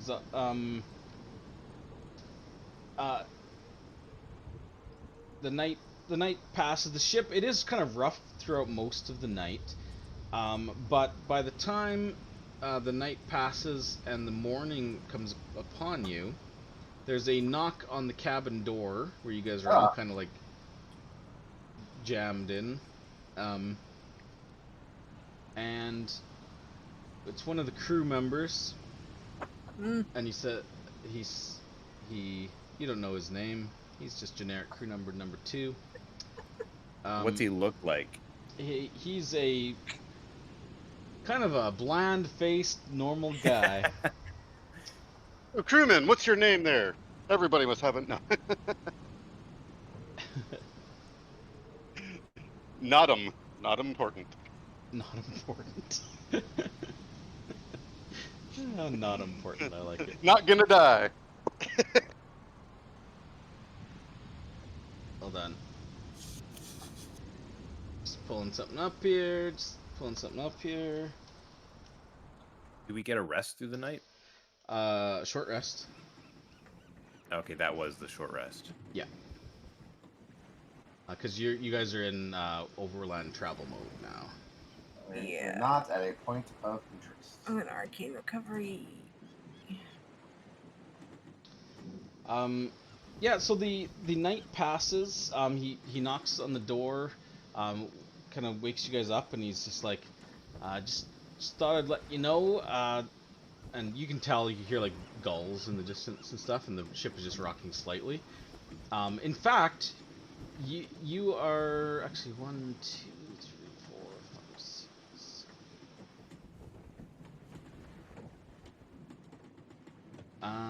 Yeah. It's probably like 9 in the morning, 8 or 9 in the morning, something like that. And you're actually fairly certain that the ship isn't actually moving anymore. He's like, Captain just wants to know that we made it to your stop. Well, this is your stop. Hey, Wow. we're They here. sailed the remaining distance through the night. So it is. Let me keep track of the days. It is the 9th day of Ches. What's on the 9th? It's Baz's birthday! Hey. I don't know if you share that fact, but it is your birthday. Nah. So you awaken. Yeah, you assume you gather up your things, go up on deck. Mm-hmm. Yeah. Azaka and Narissa are already up. Zendala kind of sluggishly gets out of bed and follows you guys up. Sorry, Corey, real quick. How does exhaustion work with Overland? Exhaustion is removed on a long rest. Fuck me. Yeah. Great. It can also be removed by a casting of Lesser Restoration. No, that's I was gonna greater. say, No, it's not. no. Oh. Lesser Restoration doesn't remove exhaustion, only greater does. So unfortunately, yes, until you get to a point of interest, or you can get a long rest, you will have that exhaustion level from that injury you'd sustained. What does exhaustion level 1 do? Disadvantage on all ability checks. Ability checks, not attack rolls or saves, though. Okay. That's at level 3 when you get attack rolls and saves. Because level 2 is speed is reduced, I think. Yeah. Yeah, so you come up on deck. The crew members are there. You can see that the anchor has been dropped, and you are floating a fair distance offshore. Ordeme's there. She kind of like points, and you can see on the shore. You estimate it would probably take you an hour or so to row, because there's jagged rocks and things sticking up in the shallows. She says, we can't get any closer than this. But she points, there's a lifeboat that's large enough to take all of you. She's like, you can take that and you can row to shore. And she kind of points out with like her spyglass, which you guys have a spyglass too. You can pull it out as well. We have 2. Yeah, so you guys can kind of look where she's pointing. You can see that there is like this long stretch of like sandy beach, and you can see what looks to be some sort of like wooden. They look like maybe boats that are kind of like pulled up on the beach. But they look like they're very old and like rotted, kind of overgrown with like vines and stuff. And there's like a path that leads up onto a bluff that's probably like 80 feet or so high, and sticking out above the bluff you can see what looks like the remains of like a stone tower, and maybe just the lip of like a wall. She's like, that's Port Castigliar. She's like, I know, it doesn't look like much of a port. It's a bit of a fixer-upper, but She's like, so this is where we will stay anchored here. We might have to move if storms come in to get a bit further from shore. So if we're not here right away, rest assured, until our fee is fully up, we will wait here for you. You paid for a full 10 days, so we'll wait here for 8 because we'll need a day to get back. fair enough. Yeah. Oh, thank you. She's like, well, no, thank you. If it was just us when the Sahaugin attacked, even if, as you say, they wouldn't have attacked if you weren't here, who knows? Sahaugin are prone to attacks. We might have lost some people having to fight them off ourselves, so. And besides, you're paying us. It's Well, true. Nevertheless. Okay. She's like, just a final word of warning. I wouldn't go swimming too much off the reefs here. There's reef sharks about. Also, you go up past that cliff too much further into the jungle. Just a word of warning. Undead territory. Yep. Yep. The reef sharks fly. Like flying sharks? No, no, not reef sharks. Other ones do sometimes. Great. Great. Well, okay. Let's head on inland. Yeah. I'll tell Gerald to help row. Gerald, row us in. Row us in, Gerald. On the hour going in, I'm gonna summon my familiar. So around when we land, he's just gonna go poof, and a little poof on top of my hat. Sure. Yeah, Zendala. She seems in kind of poor spirits this morning. Like she didn't sleep well, and she's just like, "Oh God, the rocking of that boat." And Zaka's like, "I know what you mean. Can't wait to get on land." But she's just kind of just sits down, doesn't even attempt to like grab an oar, just kind of like sits down and waits for someone else to pick up the oars to row. Yep. Gerald. I will. Are we all in one boat? Yeah, Yeah, it's a big. You could probably accommodate like 12 people. It's a big long rowboat. There's Yeah, there's two sets of oars. I will take the other set of oars. Okay. So you and Gerald will row. Yeah, it's not like hard work. The surf kind of breaks once you get like within like the rocks near the land. The waves, it's not super rough compared to last night. It's actually a fairly calm day. And it takes you a little bit though, because you got to like navigate along some pretty shallow sections, and it's more maze-like than you expected until you got there. Just kind of navigating around these big stone boulders and these like narrow passageways, but you managed to eventually find like a kind of a secluded lagoon almost that's kind of like really super calm waters, super clear. You can see like scores of like colored fish kind of like swirling around underneath you, and some sea turtles and things, and the like talcum powder like sand when you get out and pull up onto the shore. Speaking of shore, let me show you what you're seeing. There's a map. Ooh. A map? But that means we're gonna have combat again. I like maps. So you guys pull up here. Let me drop you guys all on the map. Baz, you're not big anymore, Baz. You're little. I'm normie. He's just a little Baz. Little guy. Let's shrink you down so you fit in the square again. Blackwind. God, this party's big. Gerald. You did this, Corey. I didn't hire everybody and say yes to every NPC that wanted to tag along. I mean, we can keep Gerald Honestly, in until we go but you into a did- combat, you because put he's just them beside me. Put them in front of us and then said, "Hey, please take Hey, me." we want to go. Yeah. Okay. I didn't think that one was Yeah. gonna come. She seemed like she wasn't. We did take Solita, and you made her mad at us.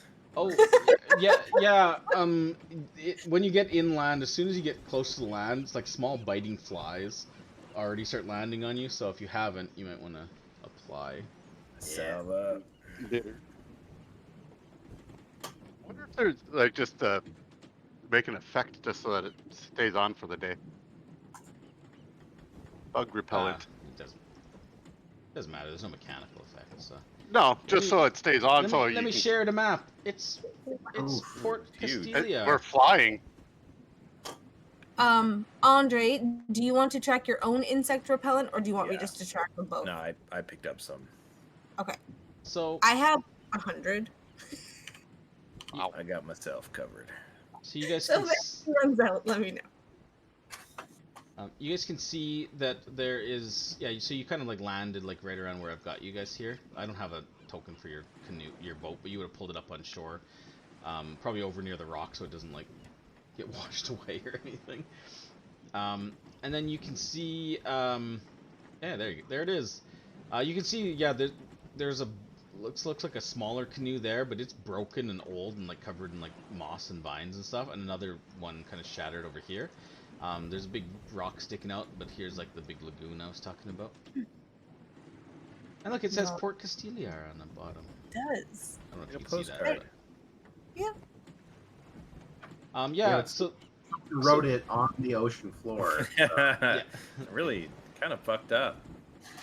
and yeah, there seems to be like a kind of a switchbacked like path that leads up. You can kind of just see. I think you guys can see over the edge. I don't know. Yeah, you can kind No. of. You can't see. Well, you can see a little bit over the edge, right? Mm-hmm. Yeah, so you can kind of see that the bluff. It's about 80 feet up, and it's pretty. It looks. There's some vines and handholds, but it looks like it'd be a little challenging of a climb. But Is the switchback entrance over here? that's what it looks like. Yeah. Let's go. Yeah, let's walk. Yep. I'm gonna, as we're walking, I'm gonna cast the detect magic as a ritual.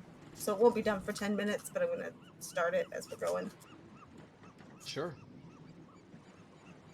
You I will guys- offer Jonah a piggyback ride. I know that sometimes in sand this fine got little tiny legs. Might be a little bit. Yeah, actually, you know what? I'm gonna get rid of Gerald unless combat breaks out. I'll assume he's right Yeah. beside you. Yeah, just assume he's beside me. Zendala kind of like walks in the sand, like kind of trudges along. She's like, ugh, sand everywhere. Sand in my robes. Azaka's I like, hate stop sand. whining. It gets Who said stop whining? Azaka. Yeah. Thanks, Azaka. Narissa's like, it's been so long since I've been here. Kind of looks up at the bluff.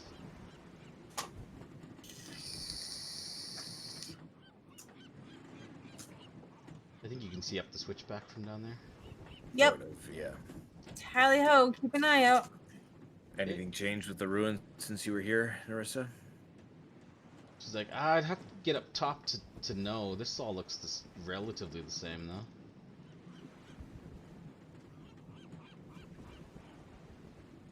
Azaka is like, kind of like waits down Running here. around, doing laps on the beach. I love sand. So this is actually pretty steep because it goes up like 80 feet over like only like, so it's a pretty steep incline to get up there, but it's wide enough that it's not difficult. Other than like Aelin, you're probably like anyone who's not like used to like steep climbs probably would be puffing a little bit by the time to the top. Zendala is like, looks like she's gonna pass out by the time she gets to the top. She's like like panting and like mopping her brow. She's like, it's so goddamn hot in this stupid continent. I will before she ran ahead of me. Oh, sorry. Okay. I would have said, well, then I don't. This might be a little bit too, forward. And please feel free to, say absolutely not. But would you like a lift? He's I like, can carry you. Jonah on one shoulder and Yeah, Dal on the other. and I really don't mind. she nods. She's like, sure. Oh, sure. Hop up. And I'll, Yeah. She's just waiting for you to offer. She'll piggyback or whatever. Yeah. She's like, oh, this is so much easier. Oh, yeah. Normally they're on all fours when I ride them. but- Ryan, are you staying at the boat or?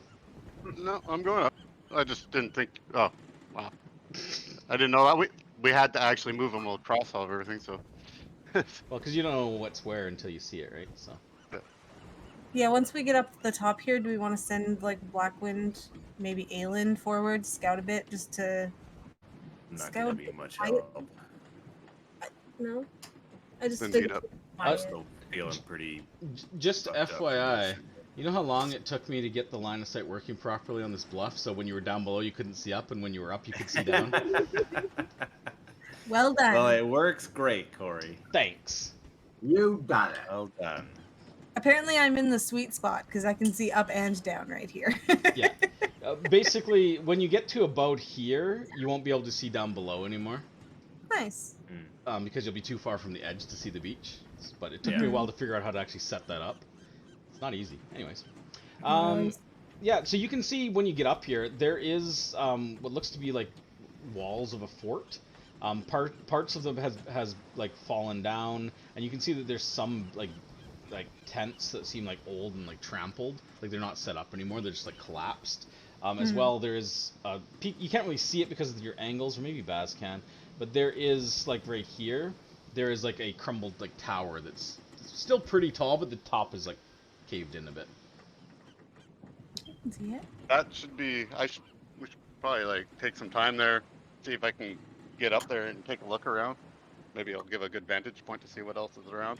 Yeah, I mean this isn't just a quick stop over this place. We've got something to try and figure out while we're here. You guys can also see now that you're up here. So just so you know, there's a steady incline from going this way. So this part of the bluff over here is probably more like 150 feet up. So this is like uphill going this way. But you can see at the top there looks to be like mounds of dirt. You're not sure if someone was digging something up there, but they don't look natural up there. Huh. Sorry, in that direction you said? Yeah, like right up there. Okay. Ooh. Well, Azaka that's kind kinda of. close. Oh, sorry. Azaka kind of moves up here and just kind of keeps her eye. Basically, at the edge of the map is where like the thicker jungle starts. So she just kind of moves up to like the light brush. These are all like ferns and like not long grasses, but fairly. It starts getting thick. But like at the edge of the map, it's like thick jungle. And so she just kind of moves up this way, seemingly relatively uninterested in the fort, and just kind of keeps an eye. Narissa as well, almost by instinct, kind of goes up this way and just kind of like keeps an eye both so she can see the boat and see up this way, and kind of lets you guys do your thing, whatever you're here for. I will check out those mounds, see what that's all about. Okay. So Yeah, Blackwind, take you a little while to get up there, but yeah, as we see more of the fort, I guess we're kind of moving towards it. I'd probably stick close to Paracelsus, but I'm going to keep an eye out for any sort of maze-like symbols or markings of up tower or anything like that. Sure. I am going to wait here until my dispel magic ritual completes to make sure that it is running before I go any closer. Detect Detect magic? Detect magic? What did I say? Dispel. Oh. Okay. Detect. Yeah, Zendala kind of just sticks with you guys, comes into here and looks around, and she's just kind of like, well, after obviously gets down off of Baz once you're at the top of the hill. Yeah. She kind of like just kind of looks around. She's like, ugh, what a dump.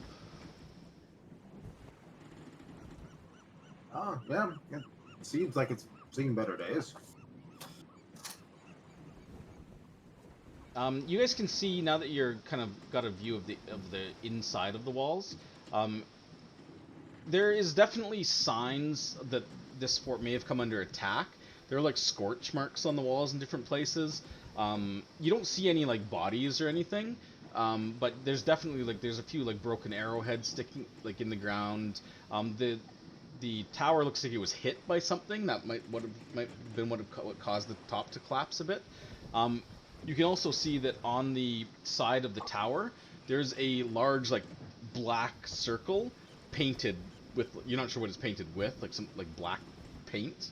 Just like a circle of, it's kind of slightly off round because it's not like a perfect circle, but it's been painted on there and then just filled in with black paint, so it's just a solid black circle painted on the side.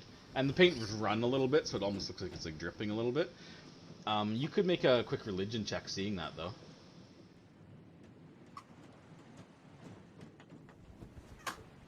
Oops, I moved you instead of Zendala. Sorry. Hey, even with disadvantage, not bad. Yeah, Aelin, you recognize it. It is the, Religion. I can see it too. it is the symbol of Shar. Oh, fuck. What's Yeah. Shar? Shar is the, well, you know from your studies that right. she's the opposite of Saloon, and she is a mistress of magic and darkness. She's the one that the Ashao. Yeah, she's like the archfey of the Shadowfell. Yeah, she's the creator of the Shadowfell. She's not a fey. Yeah. She's a god. Right. Yeah. Yeah, Shar, creator of the Shadowfell, enemy of Mistra, the mistress of night, twin of Saloon, and that's who the Ashau people worship. Yeah. So you can see as well as you're looking around. So Blackwind, it takes you a little while to hike up because it's like you're like walking uphill, right, to get up there. So I'll go to you in a sec. When you're in here, just looking around, you can tell these tents are much newer than the rest of the fort. Like they look like they've been here maybe months instead of years, but they are kind of like collapsed and trampled from like weather and rain. There is a fire pit that looks like it's new as well. Someone must have like assembled it, but it's long since like died out. It's just like coals and ashes. Yeah, I would, investigate and search around the tents as collapsed as they are, see if I find any. Sure. Thanks. Just even a cursory glance through, kicking through, it looks like it was abandoned pretty hastily. There is plenty of like, what looks, because it's pretty like packed dirt here, not a lot of grass or vegetation inside the fort, and there are, even though it's a little muddy, because obviously it would rain through here, you can see that quite clearly. Well, number one, when you like kick the tents, there is a skeleton there. Of some creature. Its chest is like caved in, like you got hit by something heavy on the chest. It's like shattered rib cage, like lying there along the, kind of like in like a tattered bedroll. So it looks like he was killed, or he or she, whatever, was killed while they were sleeping by something heavy. But you would also find in that tent, kind of like, it. Actually, give me... No, you don't even have to investigate it. You will find it after just a few moments. It's not hidden. Just kind of moving things around. You also find in the tent what looks to be a still intact, although slightly soggy, leather-bound like journal with a little clasp that's closed. I will pick it up. This must be garbage. Cool. I'll pick it up and I'll throw it in the fire pit and start making a fire. Seems Time to appropriate. get cooking. No, I'll pick it up. I'll unclasp it, see if there's any writing in it. Sure. Also,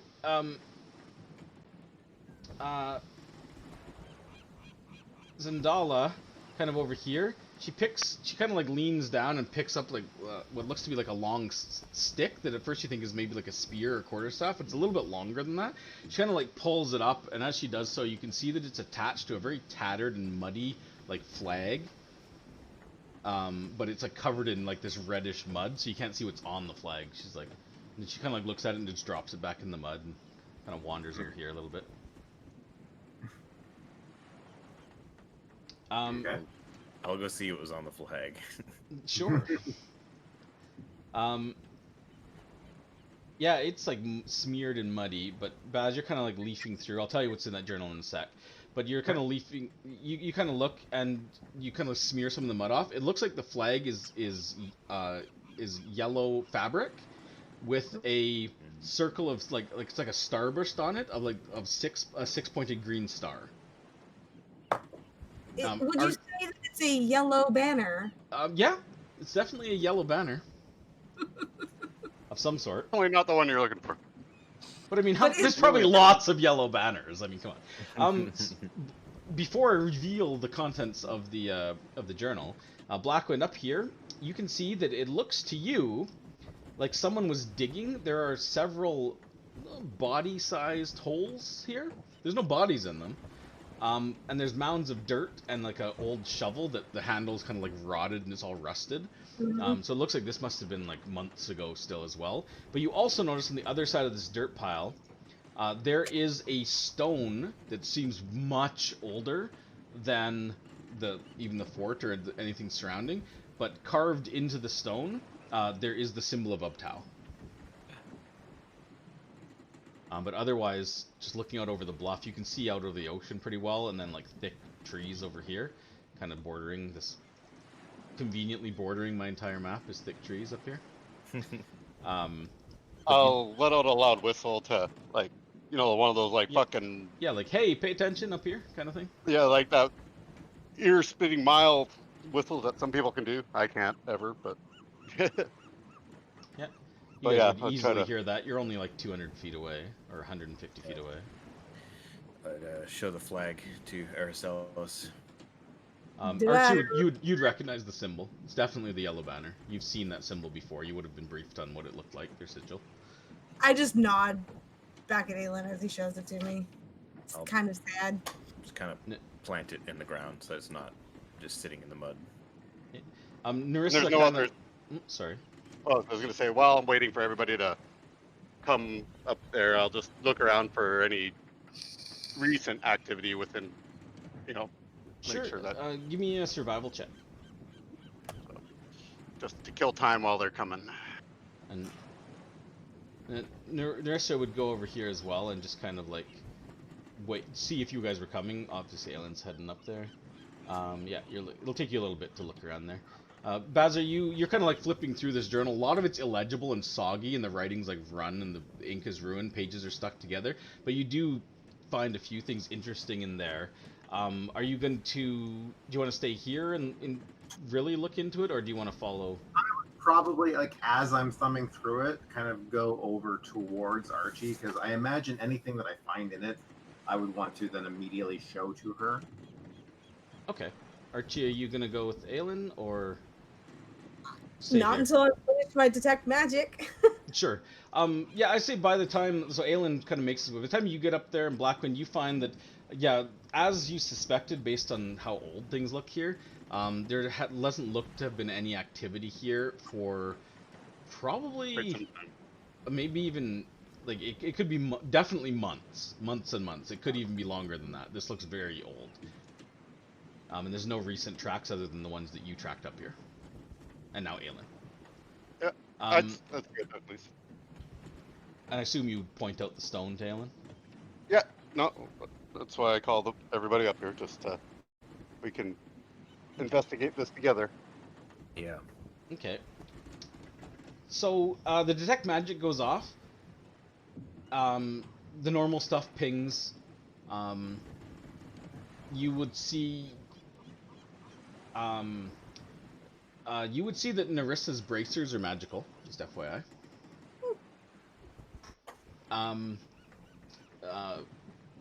Zach is too far away for you to pick up anything. I don't think... Does Zendala have any magical... Zendala doesn't... Nothing pings magic on Zendala that you can see. Okay. The journal doesn't... The journal does ping magical. It pings enchantment magic. Just... It seems to be coming from the back of the book. The last few pages of the book kind of shine with enchantment magic. Be careful with that. Relatively weak enchantment magic. Okay. I would say, in that case, like, this seems a little bit maybe above my pay grade. Here you go. Maybe not. It just there could be any number of reasons it pings that, but my guess is either writing or you remember when I opened the box and it blew up? Oh, in that case, I will hang on. But that's abjuration magic, so I don't. Am I smart enough to remember that Yeah.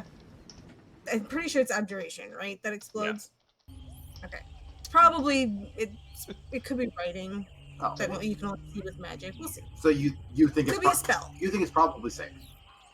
Maybe. Okay, well, I'll hang on to it until we know. Yeah, hang on to it.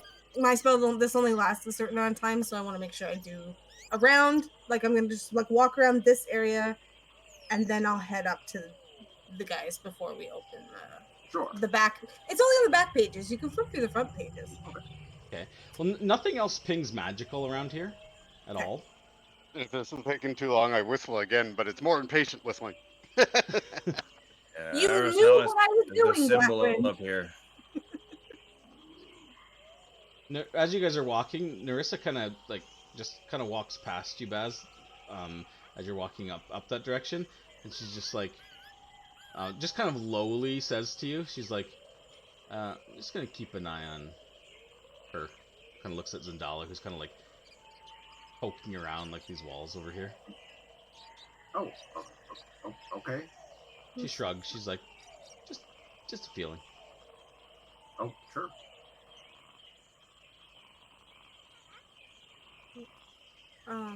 I would ask Aelin to pull out the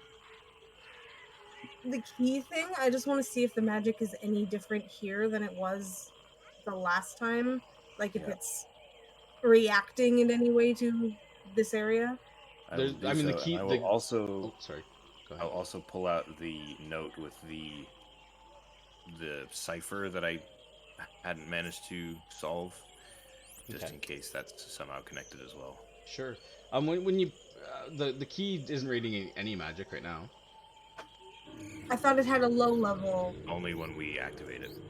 Oh, that's what I would suggest activating. Would be my, since we're Yeah. here. Trace the key. Okay. It lights up. As soon as it lights up, the stone also lights up. Mhm. It's like near you. Yeah, it's I'll it activated the stone. I'll Oh boy. trace the stone. Okay. There is kind of like a shimmering. And the key that you're holding, just kind of like shimmers and just literally like just vaporizes like into mist in your hand, and it kind of swirls around the stone. And then there's like a shuddering, and the mist, the symbol of Uptow on the stone, literally almost like dissipates, leaving just like a small like cavity that has a small box in it. Hmm. There's your Is, head. It's just What's in the box? eating yeah. anything. The box it seems to be made of metal. It's got like like a little clasp on it, but it doesn't look like it's locked or anything, and there's no magic radiating from the box at all. I can't tell. Sometimes metal can block it. I don't know what's in there. Go for it. Why don't you guys just step back a little bit? Okay. No. You're still feeling the last fight a little bit. Why don't you let me open it? Maybe. I don't know. I feel like I should open this. All right. Just hide behind something. Yeah. Kneel down He's behind up in the one wind of the pool. dirt or something. Yeah. Oh, it's so convenient. These are right here. So you pick up the little box and open it. Yeah. Cool. Inside the box, there are what looks to be a pile of coins on the base, but 100. They look like they're made of electrum. And they are all stamped on one side with the symbol of Ubtao, and on the other side it looks like a kind of like crystal like cathedral on the other side. This is like amusement park money. There is also, you notice three other things sitting in here. One, there is a diamond about this round, just kind of like the pretty sizable white diamond. There is a folded cloak that seems to be embroidered with silver and gold thread, made of very fine silk. The silver and gold is kind of like stylized scrollwork around the edges in gold that resemble like musical notes almost. And there's a silver clasp where you would like hook it on that has a symbol of two entwined doves in flight. It's extremely beautiful. By the way, Archie, that radiates magic. Mhm. Also, there is a thin metal cylinder that is essentially it's got like a bunch of like dials on it with different symbols on it. It is a cipher wheel. Oh, so they match, presumably, what's on the letter. Yeah. I'll wait like 5 more seconds and say, okay, I don't think anything's exploding. Baz, I'll hunt while they've been investigating this, you've been kind of flipping through this journal on the way up here and stuff. So there's a couple things that stand out to you. Like I said, a lot of it is illegible, but you do come across a few interesting things. Number one, the journal has a name engraved inside the front cover. The name reads Devlin Bashir. Okay. Number two, that you find a wax-sealed compartment between two of the pages that seems to have protected a folded piece of paper from the water and elements.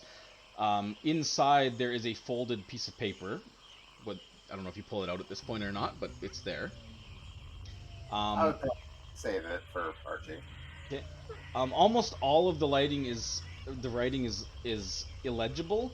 What little remains, you determine that this is in fact a member of the Yellow Banner journal. There's a few entries you pick out that it seems that they hired a ship and made landfall similar to you did at Kitcher's Inlet, intent at resting at Port Castigliar before heading south along the River Olong. However, there is one full entry that's near the end of where the entries are, and then there's a bunch of blank pages after that. But there's a full entry that you can read in full in common. It's dated Ches 18, 1503 DR, which would be almost a year ago today. Oh. Okay. I don't know if at this point you want to call people over or do anything, or if you want to read that. Honestly, if I had figured out that it was Yellow Banner's journal, which I kind of suspected, I would just at that point, assuming that Archie seemed like she was, done looking for magic stuff, I would then hand it over. I would point out to Aiden that the cloak is magical. I just sort of like tap him on the back and be like, nice inheritance. And then I'd flip through the journal, read the entry and the sealed paper before I go to the magic section at the back after. Sure. Aelin, do you want to attempt to use the cipher wheel? It looks pretty straightforward now that you have the wheel. You could decode the message on the piece of paper you have. As we're kind of settling down and seems like nothing crazy is going to happen, I'll start trying to figure out what the... Here's some clothing. We'll say for the sake of brevity that it takes you about as long as it takes for Archie to read through this journal. And I know it's getting a little late. I do just want to get through this and then we'll end after this, if that's okay with you guys. Memorial Day tomorrow. Sure. Oh, that's fair enough. If that's cool. I don't know if Brad has it off or not. No, I do, but I'm also getting tired. Okay, it shouldn't take too much longer. So the journal, it says Devlin Bashir in the front cover. The carefully folded paper in the sealed compartment, it is undamaged by water, and it features looks like a drawing, a pretty well done drawing, that features 6 people striking a rather heroic pose. The background is the familiar harbor of Port Nyanzaru. From left to right, you see a dwarf wearing a turban and chainmail, holding a shield and a morning star. A handsome human male that's holding a lantern that is ornate and looks elven in design. There is a dragonborn paladin holding one of those Yakilwas, those weird curved sword things. His tabard emblazoned with the platinum dragon head of Bahamut. It's a well enough known god, I won't need a religion check for that. There is in the middle a bearded middle-aged man in explorer's clothing, well muscled and holding a wooden standard bearing a yellow flag with a green starburst design on it. Beside him is a strange hunchbacked creature with very goat-like features in robes, holding a staff. And then on the right, there is a baby-faced human male with no facial hair, wearing a breastplate and holding a large backpack. He reminds you a bit of Jonah in the way he stands with his backpack and with a big smile on his face. There's no writing on it at all, but that's a picture. There's no indication of who drew it, but it's a very well done drawing. The writing, the entry says, Ches 18, 1503 DR. The tabaxi we hired, Bag of Nails, seems to know these lands well. He insists that our best way to find the fabled Omu is to first locate the Garden Palace of Nangalore. He insists it rests north of Lake Luo, which feeds the River Olong, at least a 10-day south of here. We depart tomorrow to make that trek. It will be our first extended expedition into the heart of the peninsula. The others are in good spirits, and Seward insists that the Starfallen is pleased. although there is no way to tell or confirm the specter's moods. Lord Brixton seems excited and eager, and Bravis and Biff both take his lead. The dwarf is always eager to run into danger, it seems, without looking. That will be the death of him, I'm sure. Seth's insistence on destroying undead is becoming tiring, and my pleas for him not to waste time and resources battling what may be an endless danger fall on deaf ears. I fear his devotion will be a problem for us. But they are who I'm stuck with, and if it gets us closer to the fabled Eye of Zaltek, our prize, and Starfallen's salvation, who am I to argue? Bah, perhaps it's just melancholy brought on by this impressive heat and incessant rain. Doesn't help that I've run out of space in my grimoire. No matter, I'll just copy the scroll we found into the back of this journal. I can't wait till to prepare it tomorrow and see how it works. The light is fading, so I will end this entry here. I pray to Mistra for our continued safety.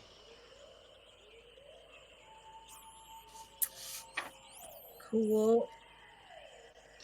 And in the back of the journal, it has been treated with special inks and powders as if it's a grimoire page.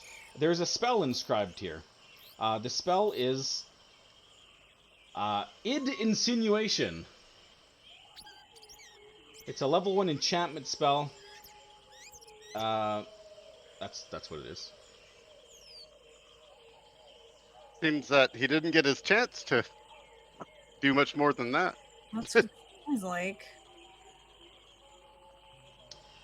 Huh. So there's that. I kind of assume you read that out loud. Yeah.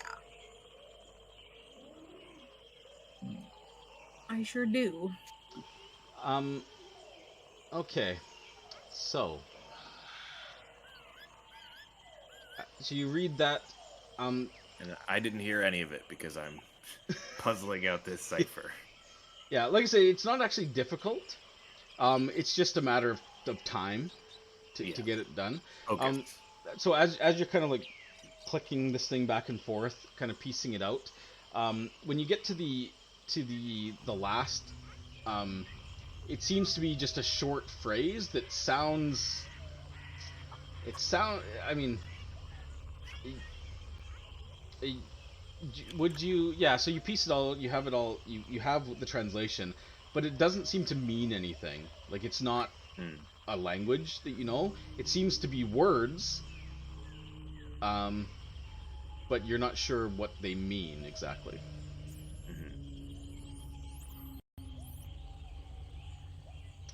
Need something to translate.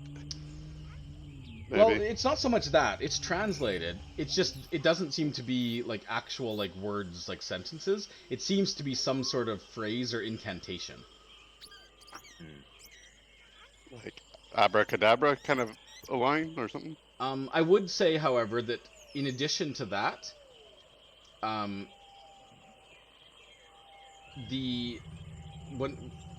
once you kind of click the thing into place, it kind of glows, and Archie, you would pick up a glow of magic from the sheet of paper.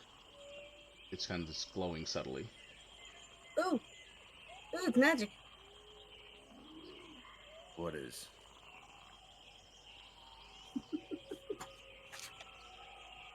Can I take a closer look at it? Just, I mean, do you let her, Aelin? Yeah. Okay. Yeah, you recognize it. It seems to be a command word. As far as you can tell, it's some sort of encoded like message, like a magic mouth kind of spell. So all you'd have to do essentially is just read that aloud to activate the message.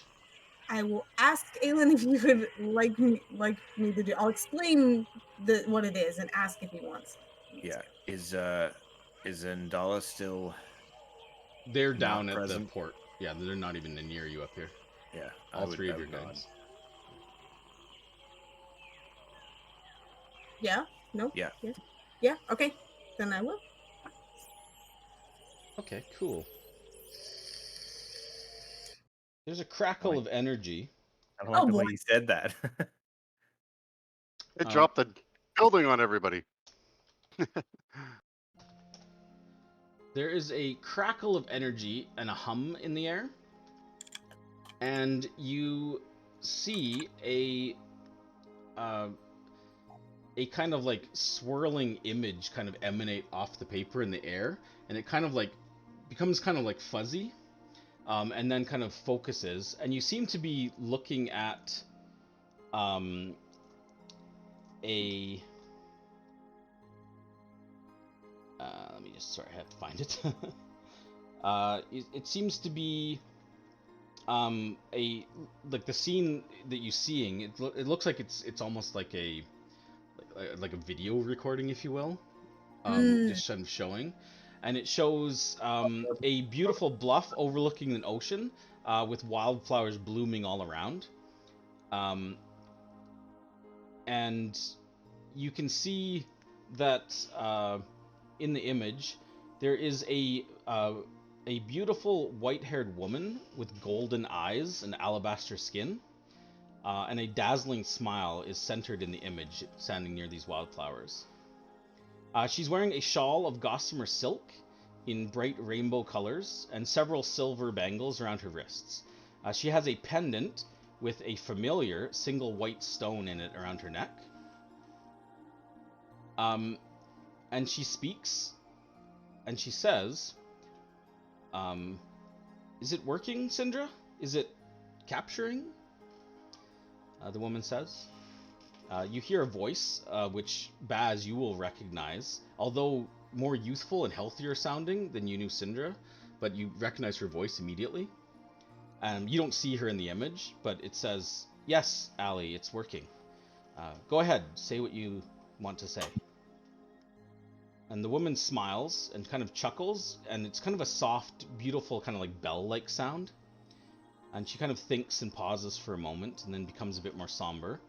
She leans down and picks a golden-tipped flower resembling a tulip from the bluff. She kind of sighs, looking away from you, and she says, "Where to begin? So much I want to say, never got the chance." She sighs again, and she looks up, seemingly at you. She says, "This message is for the two things I ever managed to get right in this world. My radiant sun, Aelin, and my precious spark, Aracelis. I don't know if you'll ever see this, but know that it destroyed me to give you up. If I had seen any other option, I would have stood by you, I would have raised you, would have cared for you. But fate so often has other ideas. You may not understand, but know that you will be safer away from me. There are those that walk not in the light of the gods as we do, but in the void at the edge of the divine. They are of a fallen house by name of Kundarak. Their symbol is a black circle signifying entropy." She sighs again, pauses a moment. She says, "They hunt me, and someday they will find me. And they can never know of you, or they will come for you, with fire and with cold precision, and end you." She pauses, and you see that there's a kind of a tear rolling down her face, and it's kind of glimmering with like this topaz light. Rolls softly down her cheek, and she kind of scrubs it away, and then kind of like takes a breath and kind of smiles again. She says, "You'll do great things, even if I can't be there to see them. Know that my heart ever is with yours. Pray look after each other and comfort each other, for the world casts many shadows, but never so dark the light will not find purchase ere long." She kind of glances over her shoulder, seemingly hearing something, looking down the hill, and the image kind of shifts the view slightly to the left. And you can see a small but bustling like fort on a bluff. Dozens of people milling about. Some of them seem to be building a wall, moving goods about.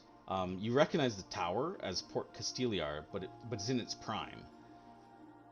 There are two men making their way up the bluff. One is a very handsome Tetherin man with shoulder-length brown hair, kind of a rakish smile, and a well-trimmed mustache and goatee. Behind him, kind of stumbling up the bluff with a balding head and wispy hair, mopping his brow with a handkerchief, is a very mousy-looking man with spectacles. The woman turns back towards you, and the image kind of shifts over to her again. And she says again, a little bit more quickly, she says, "Light of my heart, peace of my soul, even with distance, my love for you knows no bounds. I do this for you, so you will never know the pain of persecution, nor the boundless weight of lost duty as I have. I go home, but know that in my heart I am with you. She wipes another tear as the men get closer and calls out, kind of in a baritone, kind of like very confident voice, and it says, Alessandra! My, you're radiant in this light. What are the two of you doing up here? And then you hear kind of a, which you assume is the mousy man, kind of in a nasally voice. He kind of says, pontificating on the bluff, perchance, composing a subtle ode to sunset, or just deliberately wasting time in this horrid, ghastly, and invidious climb. If we are to find Omu, we must act with much more alacrity. Kind of sneery. You hear Syndra's voice kind of like ring out, and you see, and she kind of appears in view, kind of wagging her finger. And Baz, you probably would see this and like recognize her, and she's like a younger woman, kind of like shock red hair, curly, and much. I mean, you never saw her like this. You saw her when she was kind of like weak and like sickly, but it is definitely the woman that freed you and that you served all that time. And she kind of says, wagging her finger, and she kind of cuts out as the image kind of shifts back to the woman, and she gets like further away, but she says, kind of in a scolding tone, she's like, Mr. Nigel Weatherbaum, you may be the preeminent scholar on Sahaugin and her links to Shar, but that doesn't give you the right to speak to us in such a rude manner. It kind of trails off as she continues scolding him. Her voice cuts off. The woman smiles again with kindness and grief and love in her eyes. She kind of sighs, and a little softly, more softly, she speaks again. She says, I must go. Syndra has made arrangements for you and promises me she will look after you. If not in this life, perhaps someday we will walk the Elysium fields and bathe in the waters of divinity. But until then, she blows a kiss, and the image fades and vanishes. A moment later, it crackles to life again. This time, you see an image of what looks to be a rather disheveled. The scene is the same bluff, but dark. It's no longer daylight. And you see Syndra, kind of like, she looks disheveled, dirty-faced, and a little sad and exhausted. She kind of like scrubs her face, and she's like, Artis and Alessandra are gone, and I'm not sure what happened to Nigel. It's just me. Your mother left this for you, the contents of this box. If you're clever, when it's time, you'll find it. It is poetic it rests where she recorded the previous message, before things went so wrong. Know your mother saved me, brought me back from the shroud of death. The gem within holds the key to this magic should you ever have need. At the time of this recording, you should be well established at Blackbriar. I will head home and ensure your mother's wishes are fulfilled for you. And then it winks out again. Did you say Artis? Mm-hmm. Yeah. He was the other guy. He was the handsome dude. Yeah. And that is where we'll end today's session. I would say as the recording ends, I would just turn to Aracelis and I would say, I never knew her name.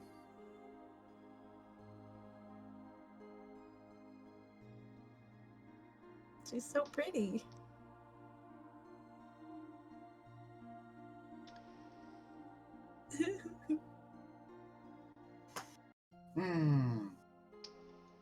Well, Good stuff. what this may mean, we will determine next time when we play. So we'll call the session here. We'll take like a few minutes just to do our quick round table, just a minute or two each. Why don't we start with Liz? Oh, come on.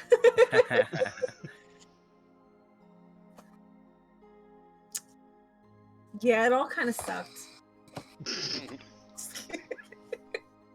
Obvious Rose is the end. That's so nice and terrifying at the same time. But yeah, that was really nice. It was beautiful. The fight was good. Getting targeted again. I mean, they were If you after you noticed- guys.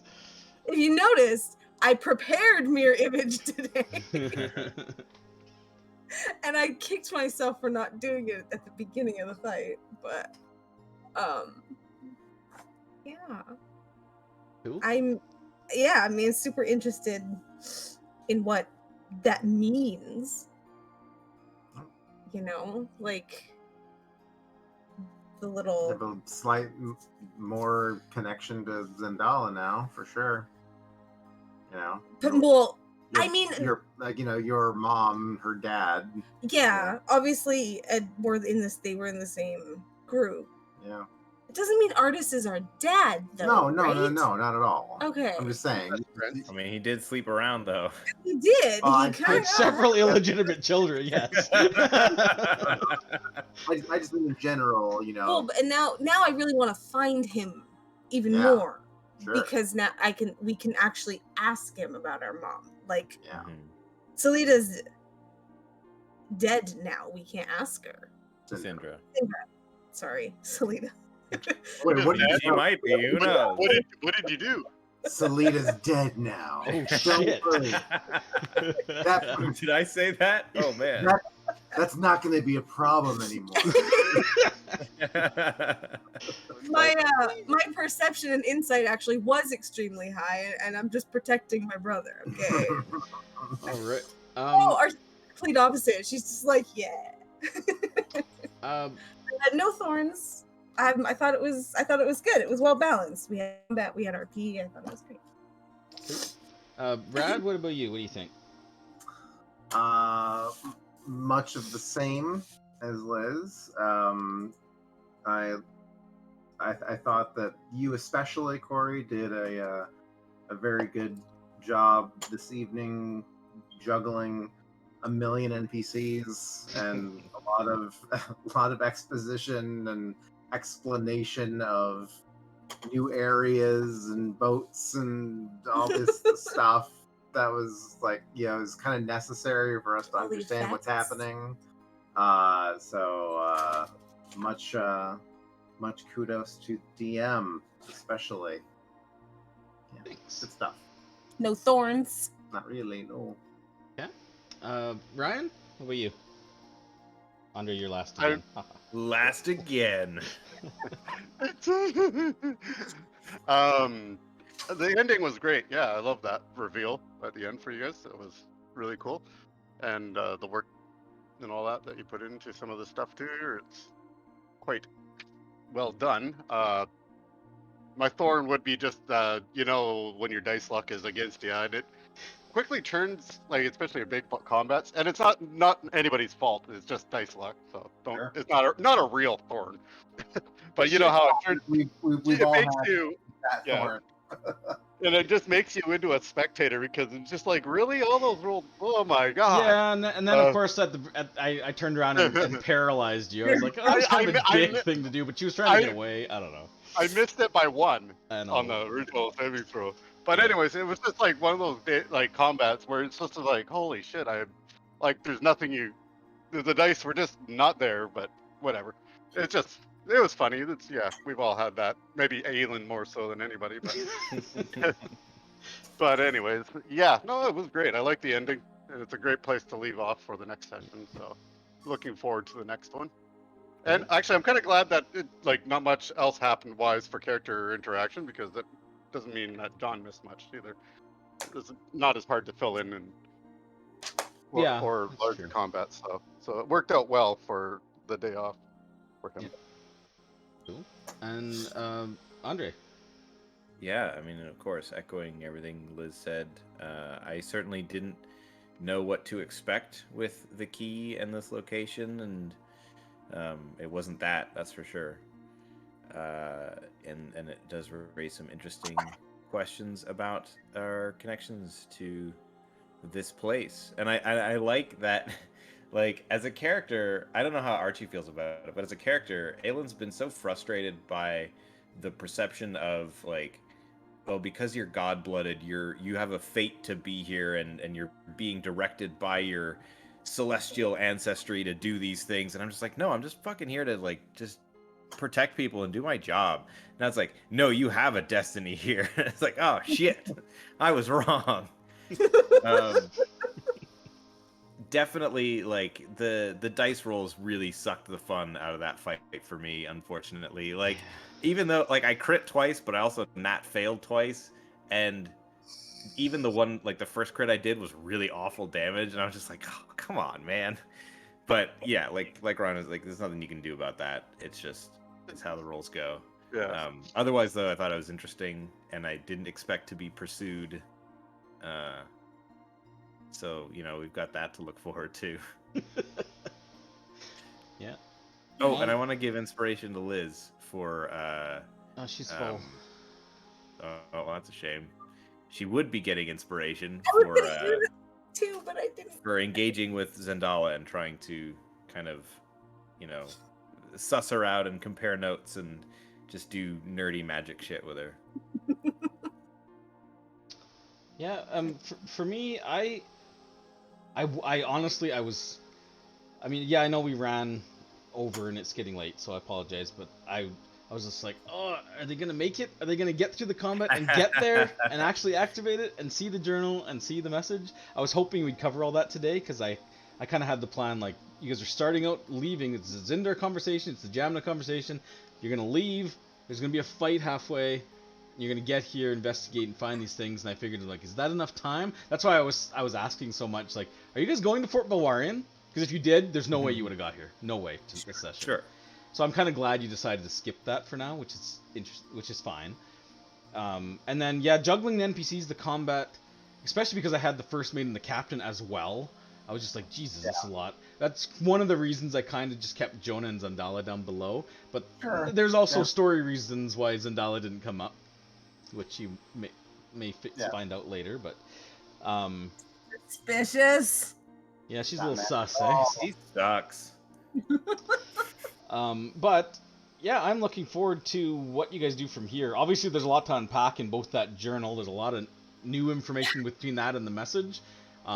So might take a little time to think about real that. Quick, Corey, the pendant that she was wearing, the stone in it, does that look familiar because of the stone that I have that is always cold? Yes.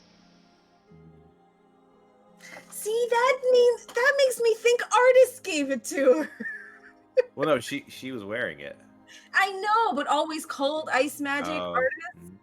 Plus, it would be very thematic if he was our dad, because artists, Alisand, Archie, are Araceli and Aelin. It's all A names. Yeah, I think before I would also like. We can handle this actually, but I would probably take that stone out of the my water skin, because I feel like now it's no longer a glorified ice cube. One other question: the cloak that was in there, was anybody in the recording wearing it? No. Okay. No, they weren't. Okay. So you're not. Yeah, you're not really sure about that, but we'll find out more what that cloak is, what it does. It's obviously a magic thing. I just wanted to know if it was recognizable, like and I don't know. It must be clear at this point that obviously Syndra, if Aelin, you had the stone, it's obvious to you then that Syndra must have brought it back with her, because if she was wearing it in the first message, yeah. But yeah. Also, I mean, you guys can try to figure out the timeline of when those recordings were made. It must have been a while ago. Yeah. Like a long time ago. But anyways, we will end our session here. So that's where we'll end. Thanks so much for watching, if you're watching, for being here. This episode of Magic Mythal Tomb of Annihilation. We do live stream nearly every, if not every Sunday night, starting at 4 p.m. here on Twitch. You can catch up on our weekly sessions as well, either through the VODs on Twitch or through YouTube. There's a link on my channel. If you enjoy spending this time, consider giving us a follow, turning on your notifications, see when we go live, and you will never miss an episode. Thank you again, and thank you as well to all my players. It was a lot of fun, and have a great night.